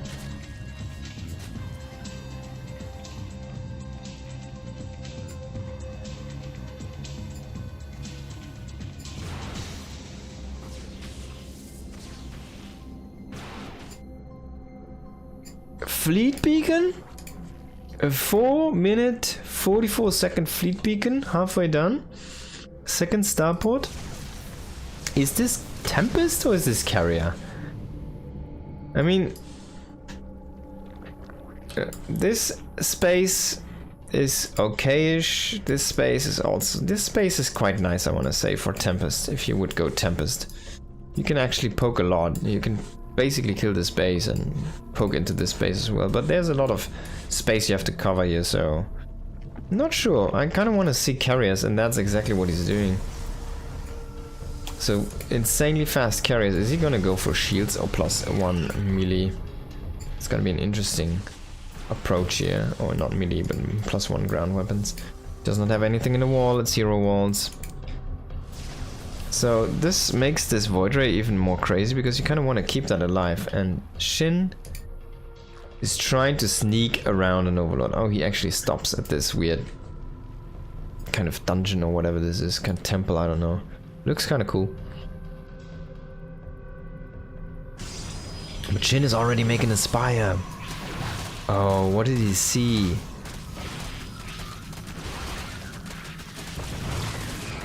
Mutas are not gonna have him, but having a bunch of Corruptors are definitely gonna be quite nice here. Void Ray to come back home. There's no upgrade for the carrier, so he's not getting +1. Like in these situations, trying to trick your opponent as much. Maybe he only wants to get a couple carriers, like 4 carriers and the mothership, to have a really strong push. But I mean, he's going only into 2 carriers right now. And 1 mothership. Oh, is this the SAS build? I'm not sure if how this is executed correctly, but this might just be like the one where... Oh no, he's actually going into more carriers. Okay, so there we go. He's making more carriers, but he does stand them in front, so if Shin ever peeks in, he's gonna immediately scout those. Oracle kind of getting away there, barely. Half hit points. Bunch of Adepts standing guard here on that main ramp, but there's nothing in the wall. Shin is just gonna walk, and he sees air upgrades. He sees the carriers, of course. He sees the mothership. He sees the extra production. He also sees the Twilight Council producing stuff, so he knows what's up. He sees everything. If he could get a deny on the Cyber Core, would be amazing, but he needs to pull out, because he simply does not have enough units. He's just making 12 Corruptors. So look at the ground force. It's 2 Lings and 5 Fighters. Shin is playing the super greedy right now. Like, no units. He only has Corruptors. He's making finally a bunch of links again. He's only relying on those 8 queens. That will try to keep him safe. But yeah, like a big swell of Corruptors already is gonna be quite nasty. Templar Archives is very late. There's no Archons yet. There's no Storm yet. There's no splash against those Corruptors. Only the Mothership. But it's not actual splash, it just hits like 4 targets or something. It's like a fake splash. That's more like a cleave, I want to say, right? If you'd ever say you'd have a cleave damage in StarCraft, this one and maybe the Ultralis cleave, they're kind of the actual cleave damages. So he does attack the Corruptor army, but not all of them. And he must be underestimating them because they're already coming in. First carrier getting sniped. Now he goes to the Mothership. Carriers are starting to try and regain control here, but it's just, there's no static defense with those. They're just standing out in the open. And the Corruptors just come in for the sweep. Oh boy, hero. Oh boy, hero. Oh boy, hero. So several mistakes from Hero. He lets it get scouts quite easily. His transition into the Twilight stuff was really late. And also, he didn't do anything with the carriers after they got scouted. Like, he could have tried to go and push a little bit, harass. There's a lot of airspace where you can just sit with the carriers, try to do something, recall them back home. You have a recall free. Also, you have the Mothership on the way, so you can have the second recall, right? So there's a lot of opportunity to do something with your carriers, which he didn't do. He was quite slow to go into the Archon transition. Or the Storm. I mean, it wasn't even, I think the Archives wasn't even done yet, right? So already up 1-0 here for Shin. Shin with a very greedy transition into those Corruptors afterwards. Yeah, and then he was just sitting outside in the front with his new base while not getting any static D there. No shield batteries, no cannons to help out in a fight. That's not how you're supposed to play the carrier game. You need, if you go into immediate carriers, you need static D with that. In top left on Mothership, it is Hero, and in the bottom position it is Shin. Bottom center. A 3-player map, of course.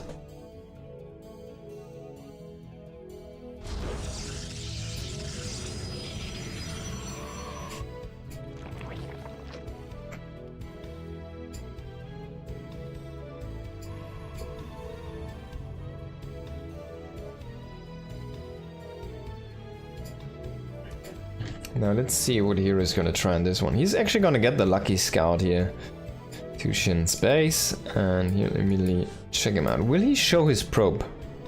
Okay, so he does reveal the probe, but only once it hits the main base. I still think you know from Shin that it should be the left position because his overlord should have seen the probe move, I want to say. Not 100% sure.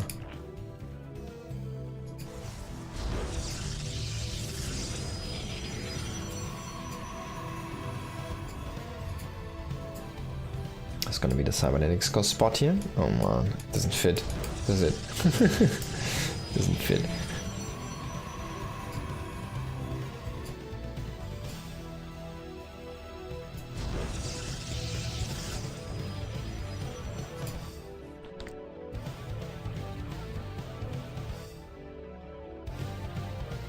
Shin is just gonna wait for his overlords to confirm the scout.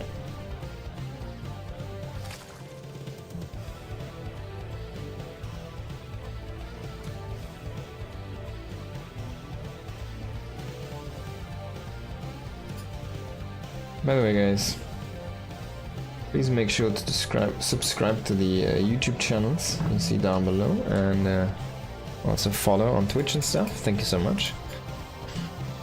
Any support very much appreciated. Now Stargate on the way here for Hero. As of course is the norm here, wasn't expecting anything else. Sometimes you do see these adept glaive timings, and to be fair, on this map it seems like worth a shot.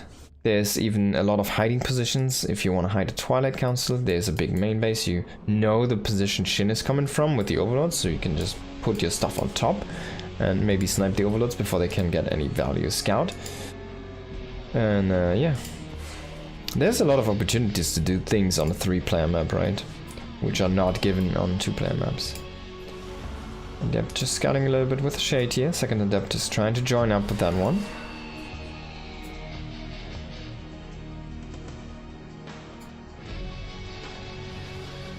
Gonna cancel this Shade.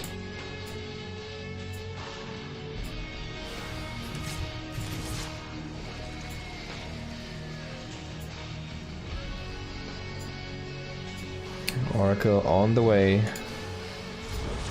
And just a second gateway so far. Okay, so playing it a little bit more safe. Not the fastest Nexus, is going into some extra production first. And then into the Nexus most likely. Shin is trying to encircle this Oracle here, and he does get a little bit of a flank going now with the Queen, but does not manage to get the full encirculation, whatever you call it. So the Oracle gets out. But he doesn't really get anything done with the Oracle. There's no drones being killed, there's nothing being lost right now. There's only a little bit of scouting damage. It even doesn't really get the most out of it. And now he needs to kind of rotate the herd Oracle back. Yeah, there we go. And finally he can go into a dive, but he isn't even gonna do that. Just sees the defenses, he sees the potential prey. It's not enough, the defenses are too much. So he just waits for the third Oracle, of course. No, I'm not sure if that's the plan, but he's just not really finding an angle to deal any damage where he can also get his Oracles out again. And 4 Adepts across the map. Twilight finished up. 2 more gateways have been started here. I'm gonna see soon what's gonna be there in the Twilight. He does have the money for every upgrade in the book. He could even start all 3 of them at this point. But he's gonna settle for Blink, of course, which is not unexpected here. I love the Congo Line Oracles. It's so beautiful. Now he could set up one with a stasis trap and the others to try and hit the drones, but he's just gonna not even commit.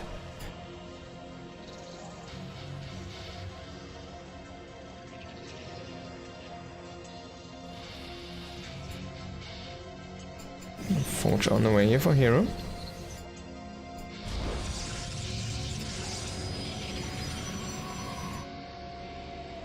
Two Hydralisk Dens. I'm pretty sure this is on purpose. Maybe this should have been an evolution chamber.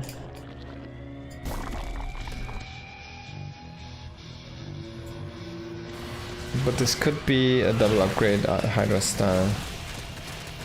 Shin is trying to go in for some damage with these links. He does get a Stalker, which is actually quite nasty.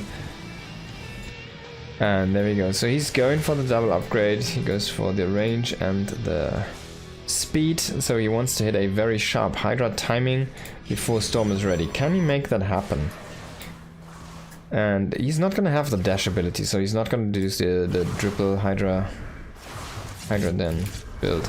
Now if Hero could scout this, this would be amazing for him. Oracles are shooting away at these links here from above, and Queens are not finding a good position here. Off creep, no transfuses. Can Hero just kill him here? Did move Shin a little bit too far forward. He doesn't really have a bunch of Hydras yet. He's about to have the double upgrade, but it seems like he misclicked the upgrade, so the one that takes longer is actually in the slower Hydralisk Den. And Hero's about to finish 5 more gates. He didn't lose any of his army, he shaved off a bunch of Shin's forces. If Hero can get back with these units, if he can turn on these Oracles again, kill all of these links, and not lose to these Hydras. Just lose an Oracle. Can he escape? He's gonna lose the Adepts. Is he gonna keep these Stalkers alive? That's the big question here. +1 about to finish up here for Hero.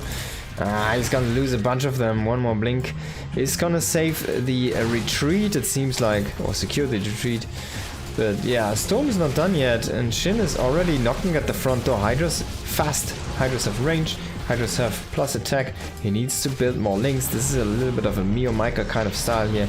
Hydraling all the way now. He's going into +2 missile as well behind this, but Storm is about to finish. He snipes one of the High Templars. Can he get all of them? He does not. Double Storm hitting immediately here, and one more High Templar is ready here with Double Storm in the package. And the reinforcements from the extra gateways finishing up are ready to pounce here. Zealots with charge now, and he's completely pushing back this force here. And he's going into a fleet beacon, of course, because what else would you do if you're getting hit by a 3 base all-in right now?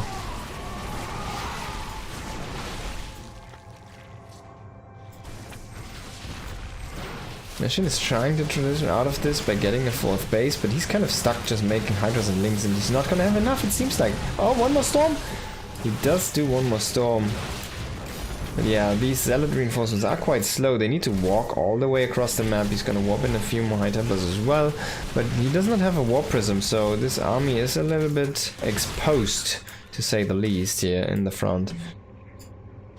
And Hero's just gonna take a forward Nexus. I like this. Immediately, please set up a pylon with this. There we go. So you have your forward warping point now. And that should be enough to just be able to make Tempest and the Mothership and just win the game from here. Maybe. I mean, Shin still has Hydraling. It's not a great composition. He has 4 bases, but that's gonna be even in a moment. He has +2. But it's already pulling ahead for Hero. So every advantage Shin kind of created for himself is starting to fade away. And it seems like Hero just needs to pull the trigger. And then Shin is gonna fall over because his composition is so weak. We're already seeing Archons. There's more Storm, there's Blink, there's Charge. There's a Mothership in a moment. There isn't even an Overseer here. I mean, he does potentially have, he has the lair, so he can make Overseers, but there's none right now. So once the Mothership hits the field and is immediately there, well, Shin is like, oh, Overseer, make one. And that's, I don't know, 10-15 second more for something. That's already the cloak field gone anyways, right? He has like a spore somewhere. There's one over here. Does he have another one? One in the natural as well, one in the main. No one at the 4th though. So if this Mothership doesn't get scouted, it could just be the nail in the coffin with a push. Now Hero kinda needs to defend this push first though, but he has a bunch of Storms stacked up. He doesn't really have too many units. He's been running around a bunch of Zealots here and there right now. So he needs to be careful. But yeah, the Mothership is ready for the defense. There is no Overseer. He just needs to pull the cloak, and there it is. Storms are not going to be seen. This army is not seen. Oh man, he doesn't see the Templars moving in. You still need to be careful here as Hero. You cannot simply A move. You don't have enough units, but he has so much Storm still packed. He just needs to use it. Now Cloak runs out and he loses a High Templar before he finishes off the Storm. There we go. He's kind of poking away enough of the units here from Shin. He does lose all of the High Templars. Shin is focusing on those, but it's just not enough.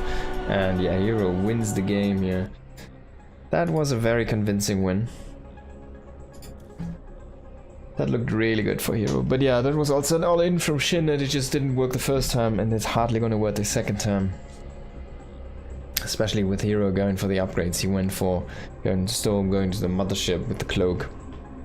No way you can break that without detection even. So very well done here by Hero.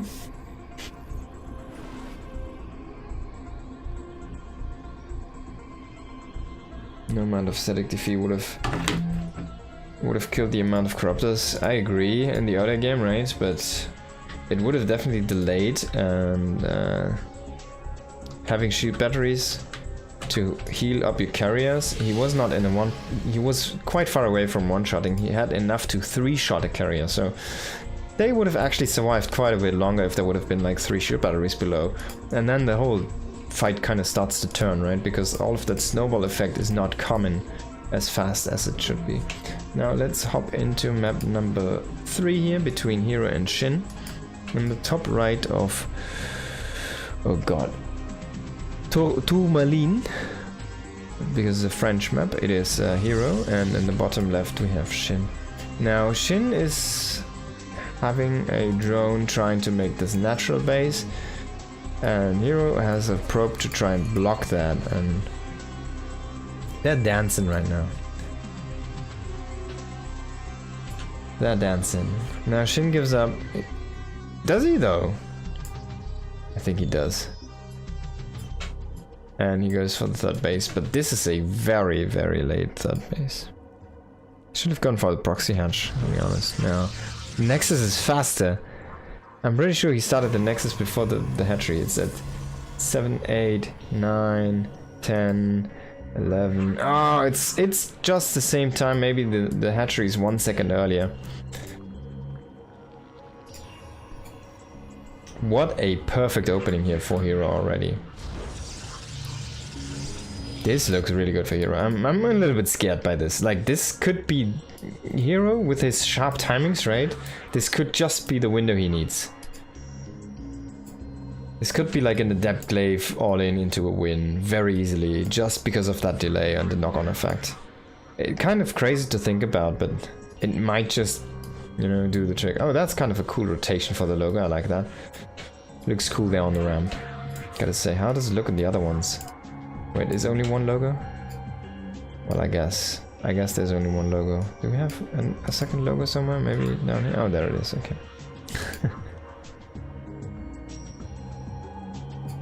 Hero going into a very early Zealot. That's quite curious. We're gonna see this target, of course, but does he go for charge? Is he gonna go throw in a charge lot all in? Probe is still scouting around. He does confirm the third base over here. Does see the creep, so wait, he does not see the creep. It's so weird, man. When I zoom and then click, it just kills the zoom. So he does not confirm the creep, but seeing a queen down there means there's a base.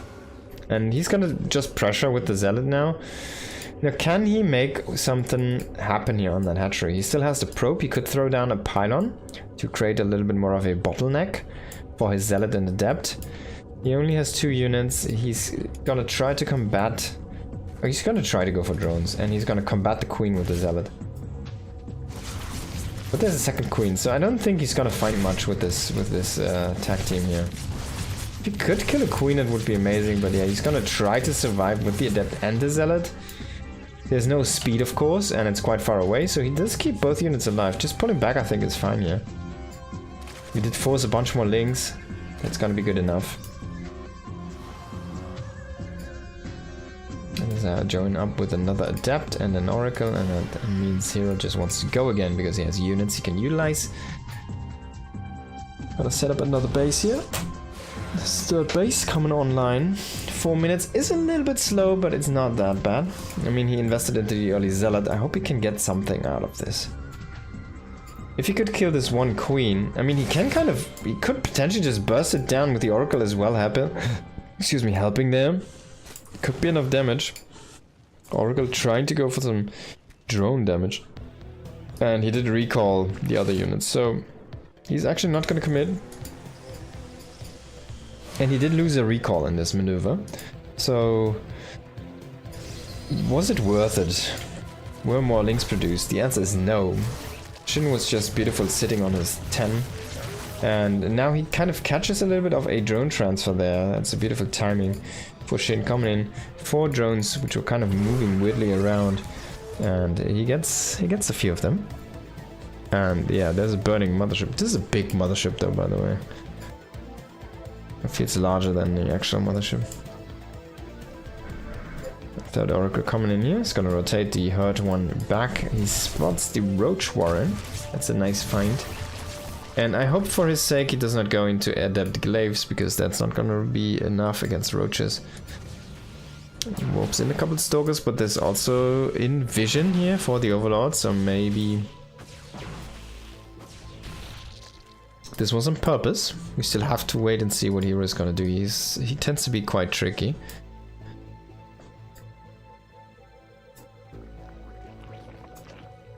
And he's just going for Blink, so much for his trickiness.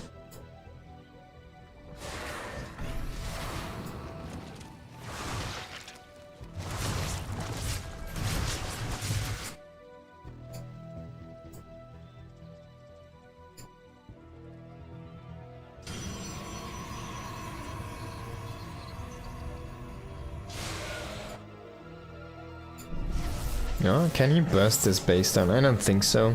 If the Zealot would be... Oh, actually he can. If the Zealot would be here, it would be quite nice.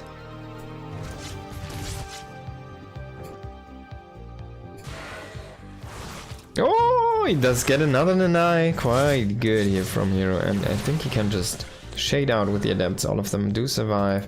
The Oracles are still on the move here. That was a very nice maneuver here by Hero. So he does defend at the home. He does keep his 3 Adepts alive.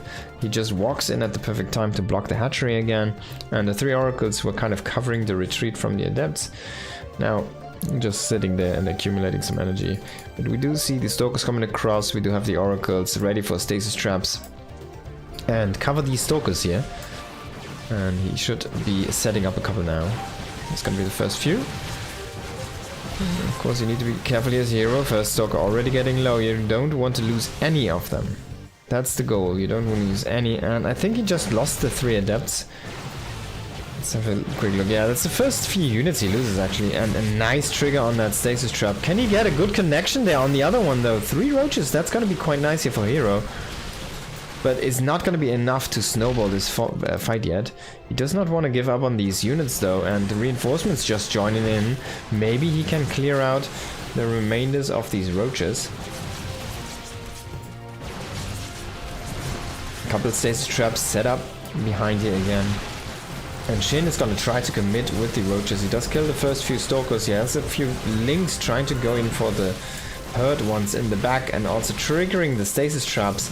So stasis trap is only catching 2 Lynx here. He does have 1 more trap here on the left side. If you can make, you know, if you can grab any roaches at any given point, it's just going to be good for you. And again, Hero with a quick cybernetics core, a quick fleet bacon and a quick second Stargate. So he's again going into either Tempest or Carriers, and he will again go into the mothership here. No Storm yet. Oh, is he gonna get it? I thought he was gonna get an Oracle there. He's gonna snipe. Oh, he snipes 1 at least. But he does get 3 stuck. This does not feel breakable anymore though here for Hero. Yeah, especially with this circling. Triggering another of these traps. Traps have been very lackluster here. Very nice defense against those for now by Shin. Only getting a few units caught. Nothing really too impactful.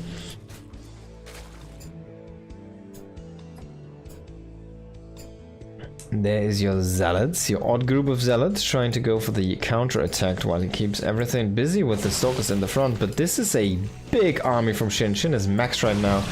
Hero, does he have actually enough to defend against this? Shin just might overrun Hero with like Overlords and Roaches and Ravagers and Queens, because man, Hero might have been underestimating this force.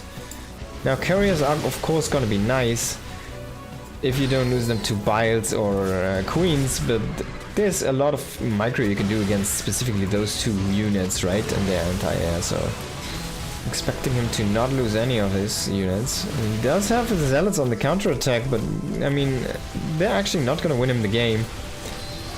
He kind of wants them at home right now, hitting these Ravagers or hitting these Queens. He's gonna lose most of the Oracles, which is not good.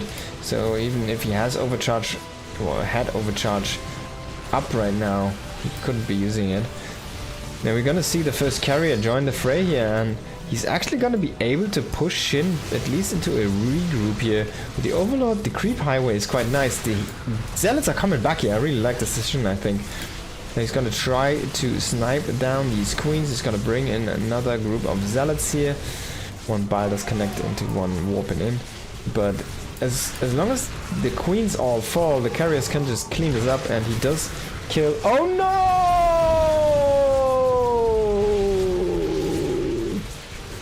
He has 1 more. He has 1 more, but he's gonna lose the base because of that, at least. I mean, he might just lose the game. Oh god.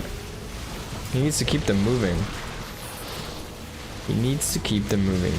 The Carriers are not gonna be good unit if they just stay. Now he brings in the mothership and he does get the cloak, so he technically is gonna live. But Shin is just going into spies, remaking queens, he's just making more roaches as well. He sees this base is not taken, even though he lost... Oh, it didn't get killed! What? I was 100% sure this was dead. Oh man, and Hero loses infrastructure, he loses the wall at the natural. I mean, he even lost his cybernetics core, he loses 3 gateways. What does he have left? He has like an unpowered Stargate even, while he's trying to make carriers. That's not gonna work.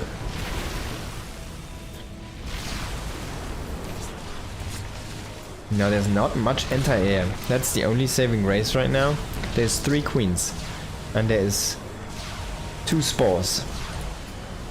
That might just not be enough to kill 2 carriers and the mothership. But 10 Corruptors on the way right now. If he can isolate the Corruptors though, he does get the base. If he can isolate the Corruptors, he's gonna kill the queen here. Oh man, that mothership harassment on those drones. And he has another cloak available, so you kind of need to kill the mothership. He's actually gonna recall. He might have wanted to try and stay, but yeah, of course, he's under pressure at home as well. Yeah, he does have 1 carrier trying to defend his base. Hero is so dead though. He's so dead. I don't think he can come back from this. He did kill. Honestly, let's quickly think about this. Shin only has workers. He doesn't have any bases right now. If Hero can keep on pushing... Oh, he's making sentries because he has excess gas. It's so funny. He's making a Void Ray even because he doesn't have money for carriers right now and interceptors. He doesn't even have detection. He can't make an Oracle. He could make a base over here. But yeah, I feel like staying back at home is not the correct call right now for Hero. Doesn't even have a shield battery to try and heal up the mothership. I'm gonna try to rotate some zealots around, but they don't have... Oh, they have +2, so they're actually quite strong in their attack. And Hero is starting to transition more into Void Rays to try and deal with these Corruptors, but... Like, you really want to have some Archons to deal with those. He's gonna have another Cloak Field. Do we see a Observer or Overseer? Yes, indeed, Shin does have the stuff. And he's gonna start to kill some probes, which is quite costly. You don't want to lose anything right now as Hero. A wall of force fields. He's gonna keep out the ground army for now, but no force... no shield battery here means again the air army is just not strong enough here. And Hero, he didn't get enough Void Rays. Messed up here. He does not have any air upgrades, unfortunately. Might still technically... Oh no, the carriers are going down to Biles again. He could have technically survived if he would have moved the carriers, because he had enough to snowball in the air. But yeah. Well, in the end, Shin is gonna take the win. Congrats to Shin.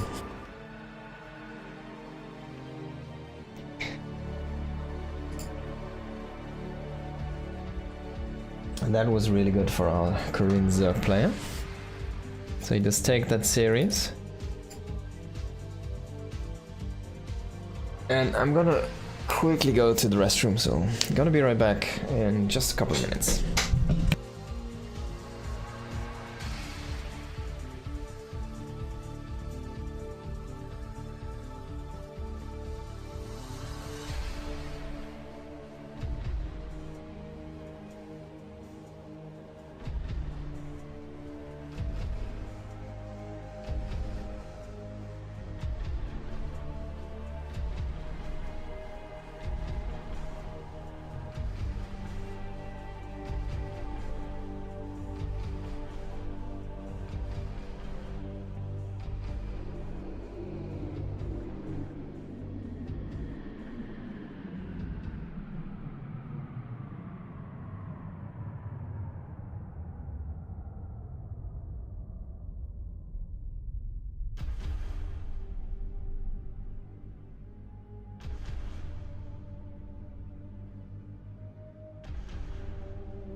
Alright guys, there we are back again here.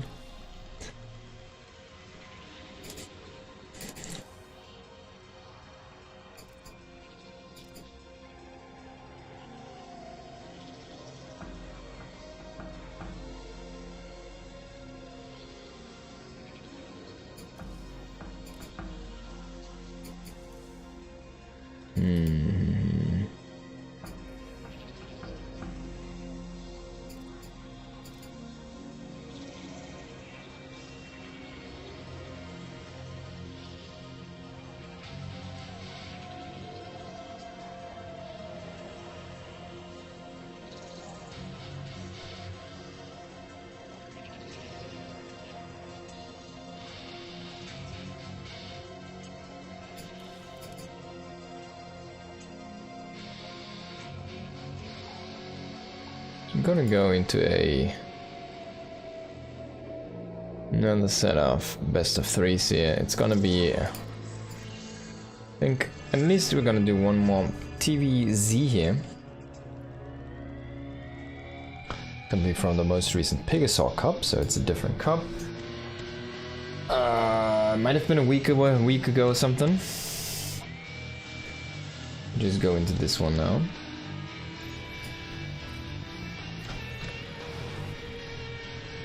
Because I want to see some Solar. And now I want to see some Clem in the bottom of Mothership. Bottom center, Clement. French Wunderkind. And in the top left position we do have Solar. Still playing for Team Falcons, by the way. An interesting thing to see that Team Falcons did not drop their player roster yet. Or StarCraft 2 players. And just saying, I did this last year as well. They expanded their roster just in December last year for StarCraft 2, which made no sense because there was no StarCraft 2 announced for eSports World Cup 2015 at the time yet. So, still keeping all of their players on their roster right now. Namely Bunny, Solar, and oh god, Rogue, of course, the GOAT, the former GOAT, Rogue.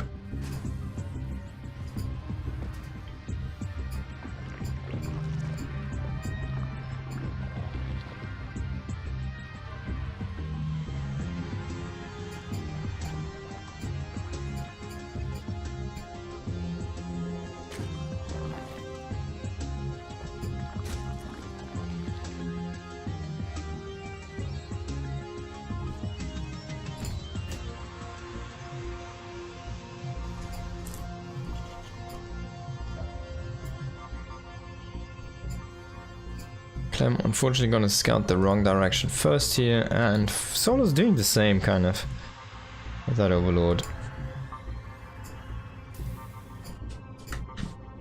So he will see the SCV, the SCV will see the Overlord. I mean, of course, there's only one position left. So yeah.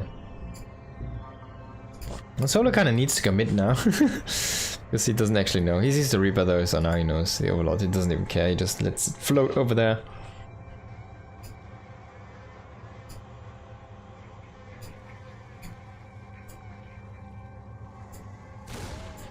I wonder how much you kind of wanna, as Zerg, keep your bases connected. Of course you need the creep and need the queens and stuff. And how much you kind of could just take another main base because of the small ramp. But there's just too many harassment possibilities, I feel like, from Terran with Medivacs and whatnot to really hit that third of it's so dislocated.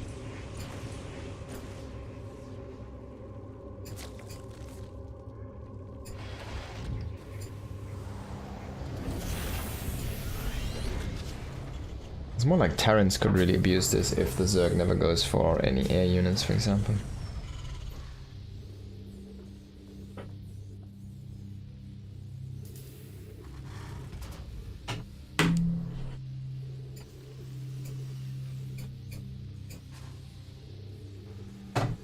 like a small ramp running up against Terran units or bunkers and a wall on top.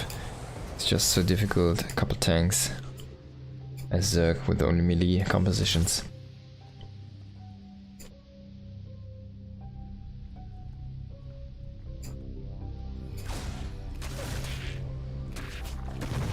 So guys, I think we're still waiting on 3 announcements, right? For the Esports World Cup. There's 3 more games. And last year there was 1 game that dropped out. And they announced it on the Twitter and stuff. They dropped out. And that's why StarCraft was there. So, or this year. The last cup, the last season, whatever you want to call it, I don't know. Last round. So, how is it gonna look this time? We do apparently have some changes at Blizzard internally regarding StarCraft specifically. There was a balance patch. There was a removal of the Balance Council. So the putting those two together means that Blizzard is actively doing something with the game, right? So Blizzard also did, like this year's Esports World Championship, they had a smaller prize pool, and Blizzard is basically any tournament organizer that wants to go above a certain threshold of prize money needs to pay Blizzard to get the media rights themselves to actually have the tournament, because all the rights belong to Blizzard. That goes back all the way to that big Casper war and between Casper and Blizzard, and it is the case because Blizzard does only sell access to their game. They don't actually sell the game itself. It's not a standalone game. You can't just install it on your PC and play it against another player, right? It has no LAN models and stuff like that. So that's how they kind of made it happen, that they forcefully kind of opened the door for themselves into the esports scene 15 years ago or 16 years ago, whatever it is at this point, right? Ooh, bye-bye Banshee. Now, that means that there was probably a big deal which was not favorably for the entire tournament for StarCraft that made StarCraft itself happen. But actually, a big thing is, before that, there was a lot of contracts and trying to be approved stuff from ESL, EPT. They were trying to make StarCraft happen. It just, they didn't want to pay so much to the publisher, right? For example, StarCraft, we did not have a 1 million budget and it had like 700,000 prize pool, right? Where's the 300k? Just saying guys. So imagine, right, your Blizzard, you get imagine your Blizzard, imagine you get 300,000 from StarCraft and you say, all right, let's reinvest that into StarCraft. So you can just put like, I don't know, 2 devs for basically a couple of years even on this and have some decisions there and say like, all right, let's do something with the game, let's make some PR, you know, let's get some company image back. And yeah, it would be possible, even if they have to pay half of that into Blizzard's actually like the company funds or whatever. I mean, Clem is starting to really burn a hole here into Solar's economy there. 6 drones going down, very well done there with the Hellions. The drop here is also fighting quite nicely. Solar's trying to catch it with the Hydralisks, but no speed means no way to chase this, and yeah, will not be able to get the kill there. Hellbat's now walking in there, that's gonna be funny. There's no better coming in for a heal. He's going into Drilling Claws, I really like this. I want to see this, like, if you play Widowmine style, just go into that freaking Claws, man. They're better even, like they burrow faster basically. So, yeah, even though Widowmines are still not a great unit, and I don't like the unit, and I think it's a terrible unit design. Like, it can be exciting, of course, to see, and you know, I feel like in this current meta where so many Terrans are going back into Widowmines, just... They never get drilling claws, and I always fought them for that, because drilling claws is such a good upgrade. It also forces detection from your enemy. Sometimes they can miss Widow Mines here or there. Oh, that's a whiffed fungal. Oh, that was green goo onto like nothing here. Clem is getting pushed back to his main base though. There's another fungal in the stack here for Solar. Can Solar win this fight though? This is not a Baneling army. It's a Hydra Ling with 2 fungals. And 1 is used. Oh, Widowmine into the bulk of the Hydras. Oh, he's going in for the snipe. He needs to fungal this. But that means both fungals are used. So the Infestors are useless right now. And that's basically all that Clem needed. He needs to walk back. Basically what Solar should have done here is salvage this position and just walk back. He's still gonna maybe overwhelm this. Only Medivacs remaining here. Oh, as I say that, we go back and there's 7 more Widow Mines behind this. And they're cloaked right now. There is no detection with this. Look at how good they are. Finally the Overseer comes in. Oh my god, they're friendly firing the freaking tank into death. Finally the Overseer comes in. Very unfortunate timing here, and he's gonna get a couple more fungals out of these Infestors here. Oh, and there's gonna be the fungal. Boom! But he doesn't engage with the Hydras on this one right now. Clem starting to pull some SCVs here, 1 more fungal. It just doesn't deal enough damage, it seems like. And the Hydra DPS might be enough here, maybe not. This is such a close game. Such a close fight. Clem is he's evacuating the SCVs, then he's pulling them back again, and he's evacuating again, then he's pulling back again. He's starting to pull them into the fight, then he pulls them back into the minerals, and this is an insane, scrappy maneuver here by both players. But in the end, Clem seems to be able to seesaw this here back into Solar's part of the map. Still though, is this enough for Clem to be able to stabilize at home? He does have 4 bases operational. He's getting the planetary right now. He's getting his +3 attack. And this is 2-2 against 1 right now. And there's nothing on the links. There's only +1 armor on the links. Running back to Widow Mine, eating some friendly fire there on the Medivac, I want to say. I didn't actually catch it. And yeah, the forced transition into Lurkers here for Solar. Can Solar salvage this game for him? Felt like Clem was about to pull the trigger here again on like 1 more big reinforcement wave, 1 more big engagement, and the snowball about to start. Oh, look at that. He's creeping on top of this thing. It's block by block, it's disappearing. Just wait until it's all gone. There it is gone. Now we can move away. And Clem, as I said, he's starting to drop here. Gets a couple drones only there. He's gonna evacuate the... Oh, that was a nice shot there from the Widow Mine. Kind of unexpected from Solar there, from the low ground. He's trying to get a base up here. He does have a bunch of links that's gonna be able to shoo those Marines away, but actually if he just drops behind the minerals, he can just get him into a position where his 2-2 upgrades are gonna carry him against this amount of links. I don't think you can win this fight as Solar here. These Marines should just be too strong. I mean, look at this. They don't have even Stim active right now. He's treading into the middle as well. Oh, that's a big fungal though on the Medivacs, but they did not get splashed from the Widow Mine hit. He ideally really wanted to have that hit connect. And look at those Marines. They traded so efficiently, even without the Stim. They were almost able to stand their ground there against the Lynx. +2 did finish here for the Lynx, and Widow Mines being dropped aggressively on drones here into random bases inside the middle of the map. We also have an attack over on the right side, denying the space here.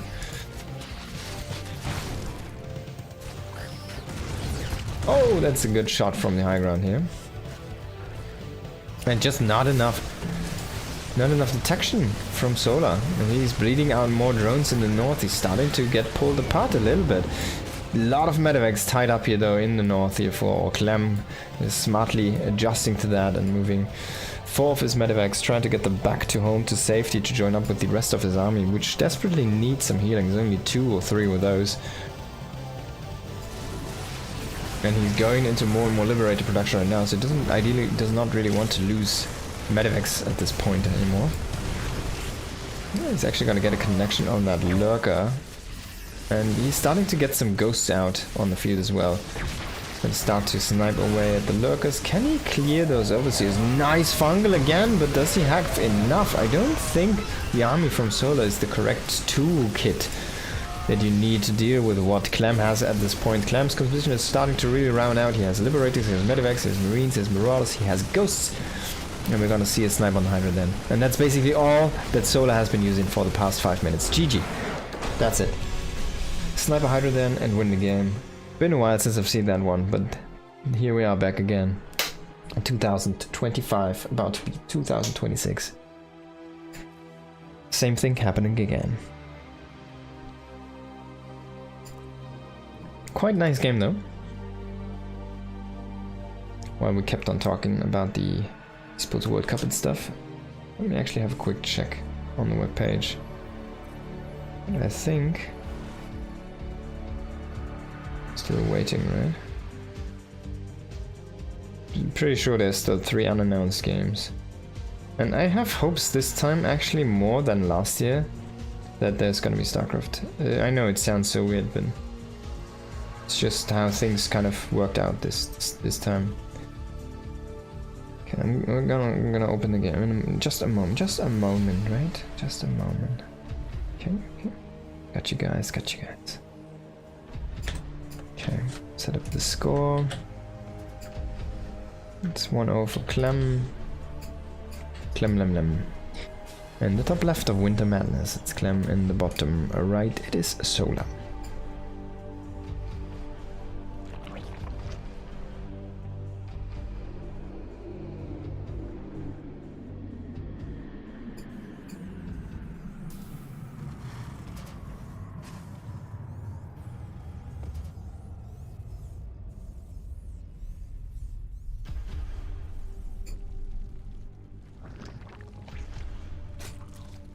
Again, at this point, I want to emphasize anyone who has not done it yet, please hit the subscribe key on YouTube and hit the follow button on Twitch to make sure to catch more of this amazing content. Also, it's free, it doesn't cost you anything, but it does support the channel and it's helped me grow my existence here and keep things running. Thank you so much.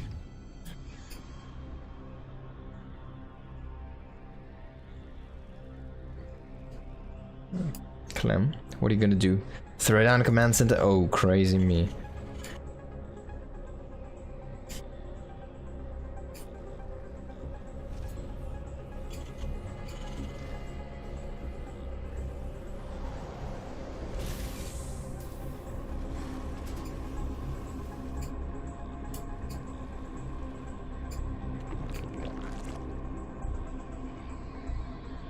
Let's scout the third base. Is he gonna throw down a bunker? I don't think so. We've seen crazier things though. Factory on the way here. And it should be just the 3cc again, but as I say that, we see an extra gas, and that's not normal with the 3cc opening. This might be a 2-base opening for Clem. Like a 2-on-1, for example. You could also try to go into mech. Not really sure how this operates from this position though. If there's like a specific timing you want to hit, or an anti-timing from the Zerg you want to counteract. And timing from the Zerg you want to counteract. It's not an anti-timing. Prevented timing basically. Not sure. Let's see what Clement wants to do. He could still go into the 3rd CC, it's just gonna be a tiny bit later because he takes the gas faster. It could be a Liberator opening or a Raven. He's getting Tech Lab. He could also just go into the standard Banshees, of course, but he's still mining 3 out of 3 on the geysers. Even though this base is up and running, so... As a matter of fact, you can see how low the minerals are right now without that 3rd base being slapped down. It's gonna transfer the starport over. It has a happy face. Starport has like the happiest faces because the face is so big.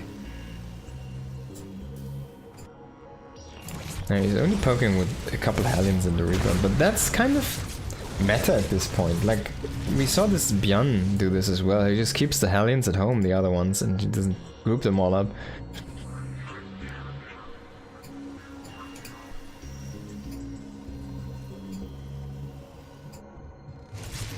Now it's gonna be a very fast stim, while still doing the cloak and everything else. Now we should kind of see a second barracks, in my opinion. Or maybe he's just gonna go 3 racks before third base. That would be kind of crazy. Oh, can he get a lined up shot? Oh my god, almost. Does not get more than 5, but 5 is quite nice. These 2 Hellions, man, sleeping on a job. They could have gone into the drone now and maybe killed 1 more or 2 more drones. There's 1 more Hellion getting killed. This is not looking great for Clem. He goes into a third base, but of course the third base is a little bit late, it feels like, since he got the gas so much faster.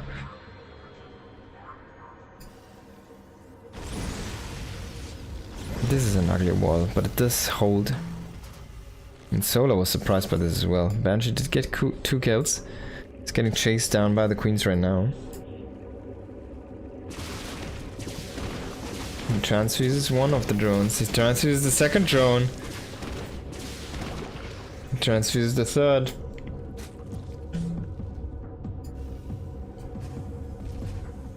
That's why you always go with 2 Banshees. I always need a partner.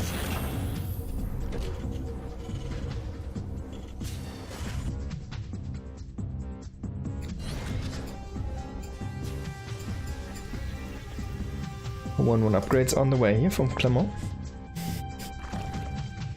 Bailing Nest and Spire.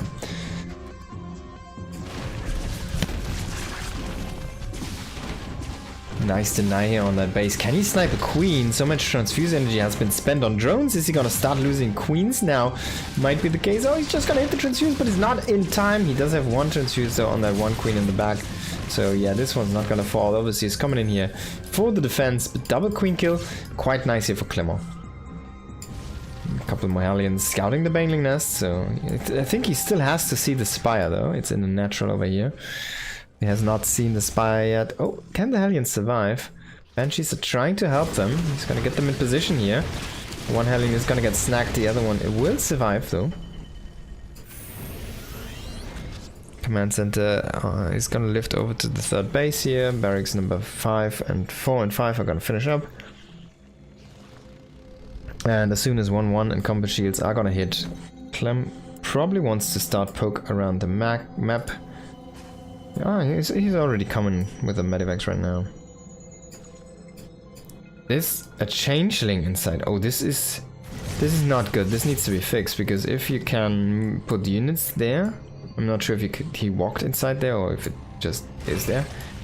You can potentially put Widow Mines in there, or Burrowed Banes, or Lurkers. That needs to be different, I think.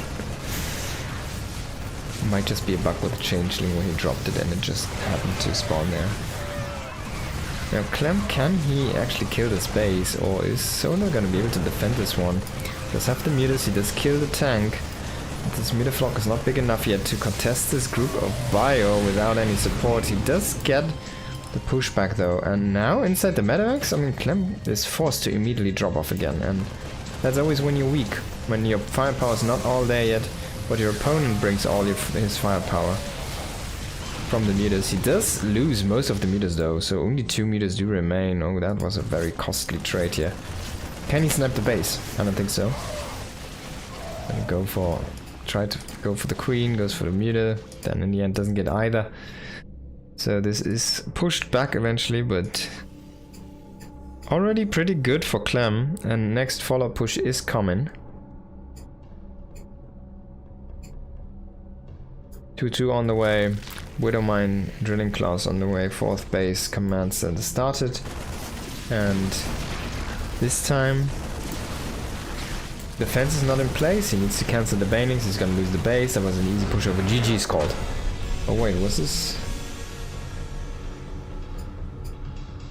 Maybe I did actually do a mistake there.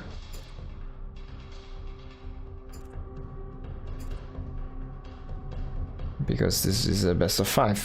So there's more games. I didn't see the other games. But there's more games. Wait, is there actually? Wait. Oh, I might have gone by the wrong order. No, we didn't. Did we see 3 games? No, we saw Mothership and Winter Madness, right? What the fuck? My brain is going haywire. Let me quickly check. So we saw this map. We saw Mothership between the 2. Yeah, Mothership, that's the first one. Oh, okay, that's where my brain went poof. Okay, so this is the next map between these, yeah. Tourmaline.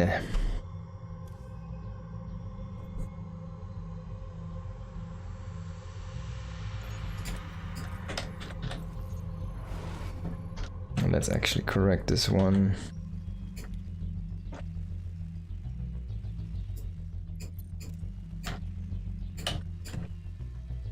And here we go. In the top right, we do have Clem, and the bottom left it is Solar.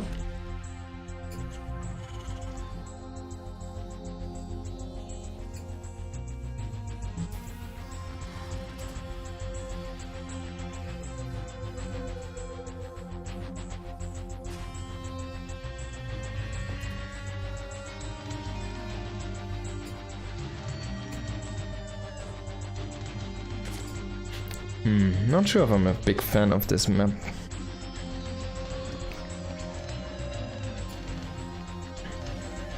Still needs to grow on me, I think.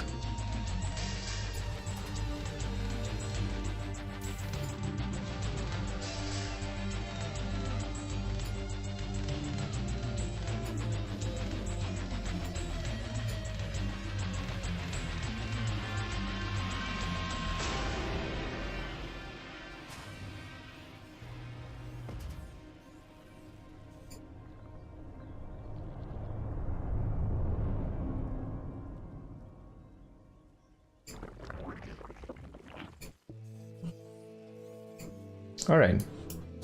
Clem should be going for the Reaper expand here. Expand on the low ground, of course, because he's Clem. He can out micro 3 Zerglings with an SCVs if he really wants to. Probably not, but who knows? Who knows? What is this, like an... It's like a ball-shaped egg. It's like an egg or a mine or something, I don't know. Is the SCV gonna explode if he hits it? Ah, he doesn't hit it. Pretty good. There's more of those. Oh, this was a plant actually, it died. It just vanished, it was eaten away by the creep. So these things are plants, even they look like crystals or something. A Reaper coming across the map here. Of course, Overlord is gonna check the command center. There we go. And factory. And second gas. He might just play the same 3 commands at the start he did last game. It worked, so why would he stop now? Just with the second gas to be a little bit faster there. Before the third command center, basically. Delay the third and have faster Banshees online, faster cloak.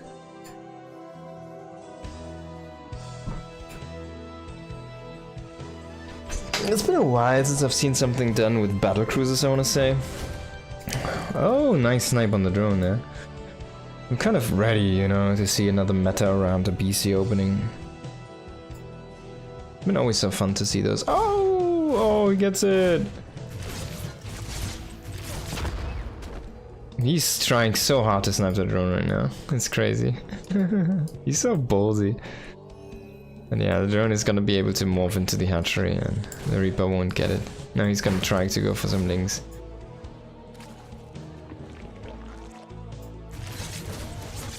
And even the creep tumor, man, this guy's crazy. Is he gonna get away? I mean, link speed is about to finish up. The 3 guys are gonna catch him. Oh, so he tries to trade before. And he gets away because the Hellions come in. Wow, what a Reaper, man. Gets a Creep Tumor, gets a Ling, gets a Drone, gets the second delay on that third base. What a man. You are my hero. Okay. Marine is still patrolling the border there of the Terran base, wants to keep out any overlords. Might want to sneak in and take a peek view.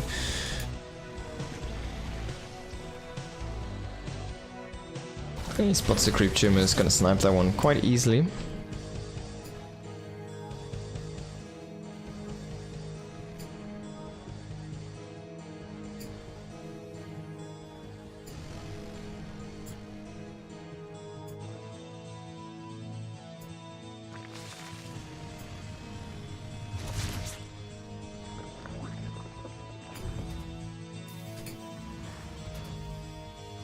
Third command center in the wall.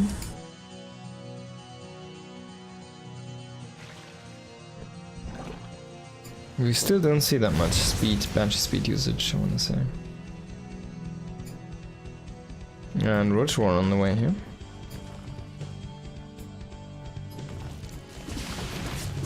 Nice Spore trick there.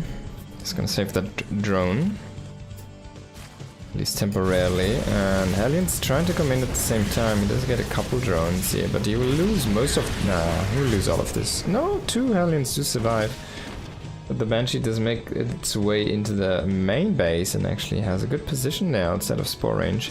We can get one more drone here before the Queen arrives. Queen was fully out of position there, because it needed to deal with the Hellions at the front. He actually finished the Spore. He made 2 spores. Oh boy. That's a pretty big deal.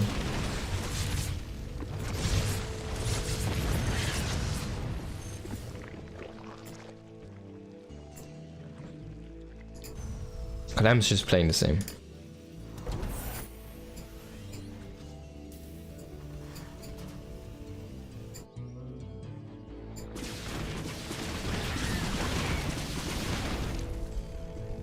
He's even again saving the Hellion with the Banshees. He's even tactically playing as kind of the same.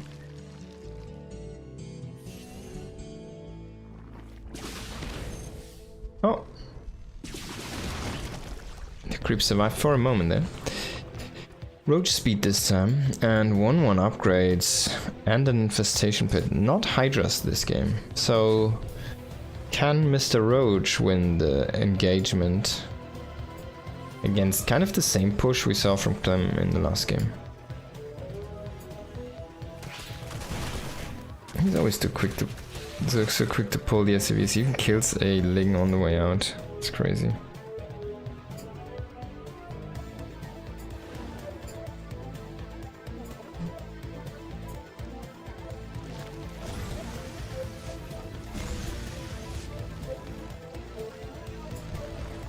Now we're still not gonna see any Banes. That means Solar might just not want to play Ling Bane against Clem, or maybe he just wants to play a different style every map. Didn't really work out last game though, but I mean the first game as well, he lost so many meters, right? That was the first game, right? Oh, can he get the medevac? No, he doesn't. Not enough firepower. Second factory already on the way here. So quite early. It's gonna have a lot of tanks against that high Roach and Ravager count. Finally we see the Baneling Nest. So it's not gonna be a push from Solar at all. It's just gonna be a defensive play there with the Roach Warren, defensive Roach Warren, to keep himself safe. Now he has 4 bases established. And he does have Infestation Pit and Baneling Nest, and he's going into the Hive. Already halfway done. Of course you can't see how far the Hive is, but you'll see that, oh there's a Hive, so he must have the Infestation Pit and other stuff. But what is Clam doing? He's just building Marines, so 49 Marines at 8 minutes, can they overpower the Zerg? It's 18 roaches though, he has a big amount of roaches. It's quite a lot.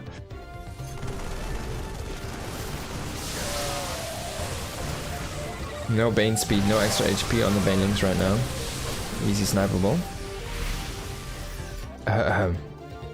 3 tanks and standing guard here. He actually has 4 tanks, yeah. He's still making tanks. It's interesting to see. Going up to 5 tanks. But this one is producing Widow Mines. So he's probably gonna swap once the upgrade's finished. He's gonna start. He went up to 5 tanks, so it's kinda insane. Oh, on creep. Oh, he does not have enough room for all of the hero marines there. So 5 of them had to die. He's gonna try to redrop. And he lost 1. Yeah. Banshee's coming in on the right side here, sniping a couple of drones. He might just go away again. And repair those again. He's gonna try to rotate to the other guys, misses a couple of shots. Gets 1 more though. So let's just try to expand. He's double expanding right now. He's making 2 hatcheries here. While he has kind of his army standing in between, and he's going for Ultralisks. Fast Ultralisks here. Ultralisk Cavern is already producing the upgrade. And he's already making a couple of Ultras, and I think that was both Banshees going down here right now. Now Clem is trying to use this window of attention to push Solar on the left side, but Solar was already ready there. He had enough units and he had enough attention to deal with that easily.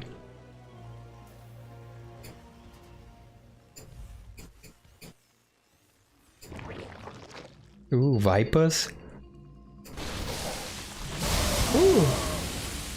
So Solar's really rounding out his toolkit right now. The only thing he's lacking is creep spread until like the doorstep of Clem. Even though his creep spread is quite nice in the south here, it's a little bit lackluster in the middle and in the north. But he's about halfway across the map, so it's quite nice. He's getting a base in the bottom right. Clem is also just throwing down command centers at the stage, standing defensively in an arc, but this is being seen.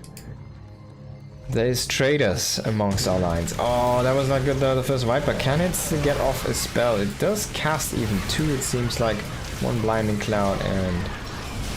oh my god, those Widow Mines. He's just smashing through that Ling Bane force there. The Ultralisks did just die. They don't have +3 armor. They do have chitinous, but it's just not enough.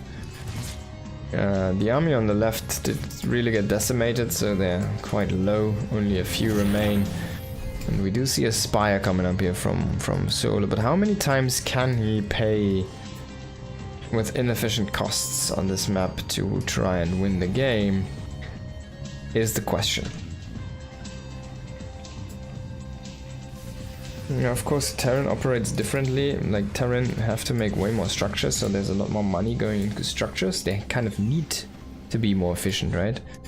Because you invest so much money into things that Zerg doesn't even can build, right? So that's that, and then you also kind of need... you're kind of relying so much on command centers, right? Now, can Clem win this fight? Or is Solar just gonna walk over him? There is a bunch of ghosts, I feel like. He has the right tools, he doesn't really want to lose any of the bases, but yeah, with a couple of snipes he's easily gonna be able to push back the Ultralisks there. Now Link's running into the 3rd base here, and he's also coming from the other side at the same time again, forcing the execution here on both ends. But it seems like Solar's just getting the short stick on both sides here, left and right. +3 about to finish up here for Clem. Clem, even though he didn't really make any ground, he also didn't lost any. He just traded efficiently. He's repairing up his structures that got damaged, the command centers. And he's setting up more and more units. He didn't really lose too many units, just a few bio units. Didn't really lose any economy. Now he's going into heavy ghost production. He's still not going to be able to establish this base for now. But oh, that's a good connection there on those marines with the Banes.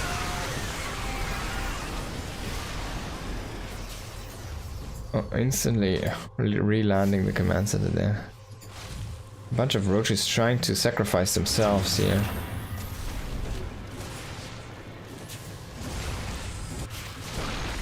For some economic damage. He kills 10 SCVs in total. That's quite nice. Roaches are really more of a supply, I think, at this point. You kind of want to like get rid of those, or at least get them into Ravagers, but Ravagers are a little bit expensive and they're just not valued enough. And you see a Liberator falling down here to the Biles. Nidus World popping up into the main base. Clem is gonna be in position though. And last one does sneak away and make another Nidus. Oh man, that's where the Ultimatus died. Now what is Solar making? It feels like he's not making any progress, but what is he actually making in terms of units? He has a Fungal to retreat. That's when you know you're in a bad mood as a Zerg. And the Nidus one does get up, but there's nothing in sight, so he's actually finally utilizing this to his advantage.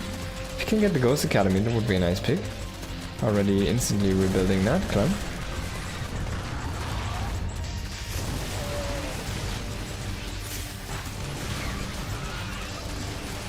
But he didn't even lose 2 SCVs in this attack.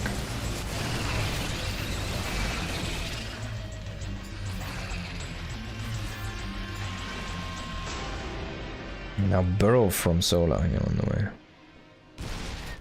Solar is consuming more than half the map. He's mining, and he should mine this out fast and this one out fast. He needs to grab the geysers, he needs to grab all of the minerals. There's so many Widow Mines, they're never gonna clear that with single links, man. Takes so much time, the Widow Mines are just gonna reset. Oh, nice Fungal on top of all of the ghosts there in the north. Not able to snipe any units here. Now the reinforcements do come in. He does kill one of the base. I think it was a kill, yeah. That was a kill. Quite nicely done.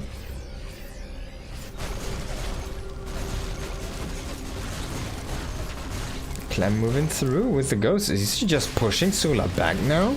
He does have the big army, but Solar certainly has enough, right? Is he trying to go for Brood Lords right now? Are we kind of missing the whole picture? He's not gonna be able to escape with these units, unfortunately. That's a very expensive misrally there.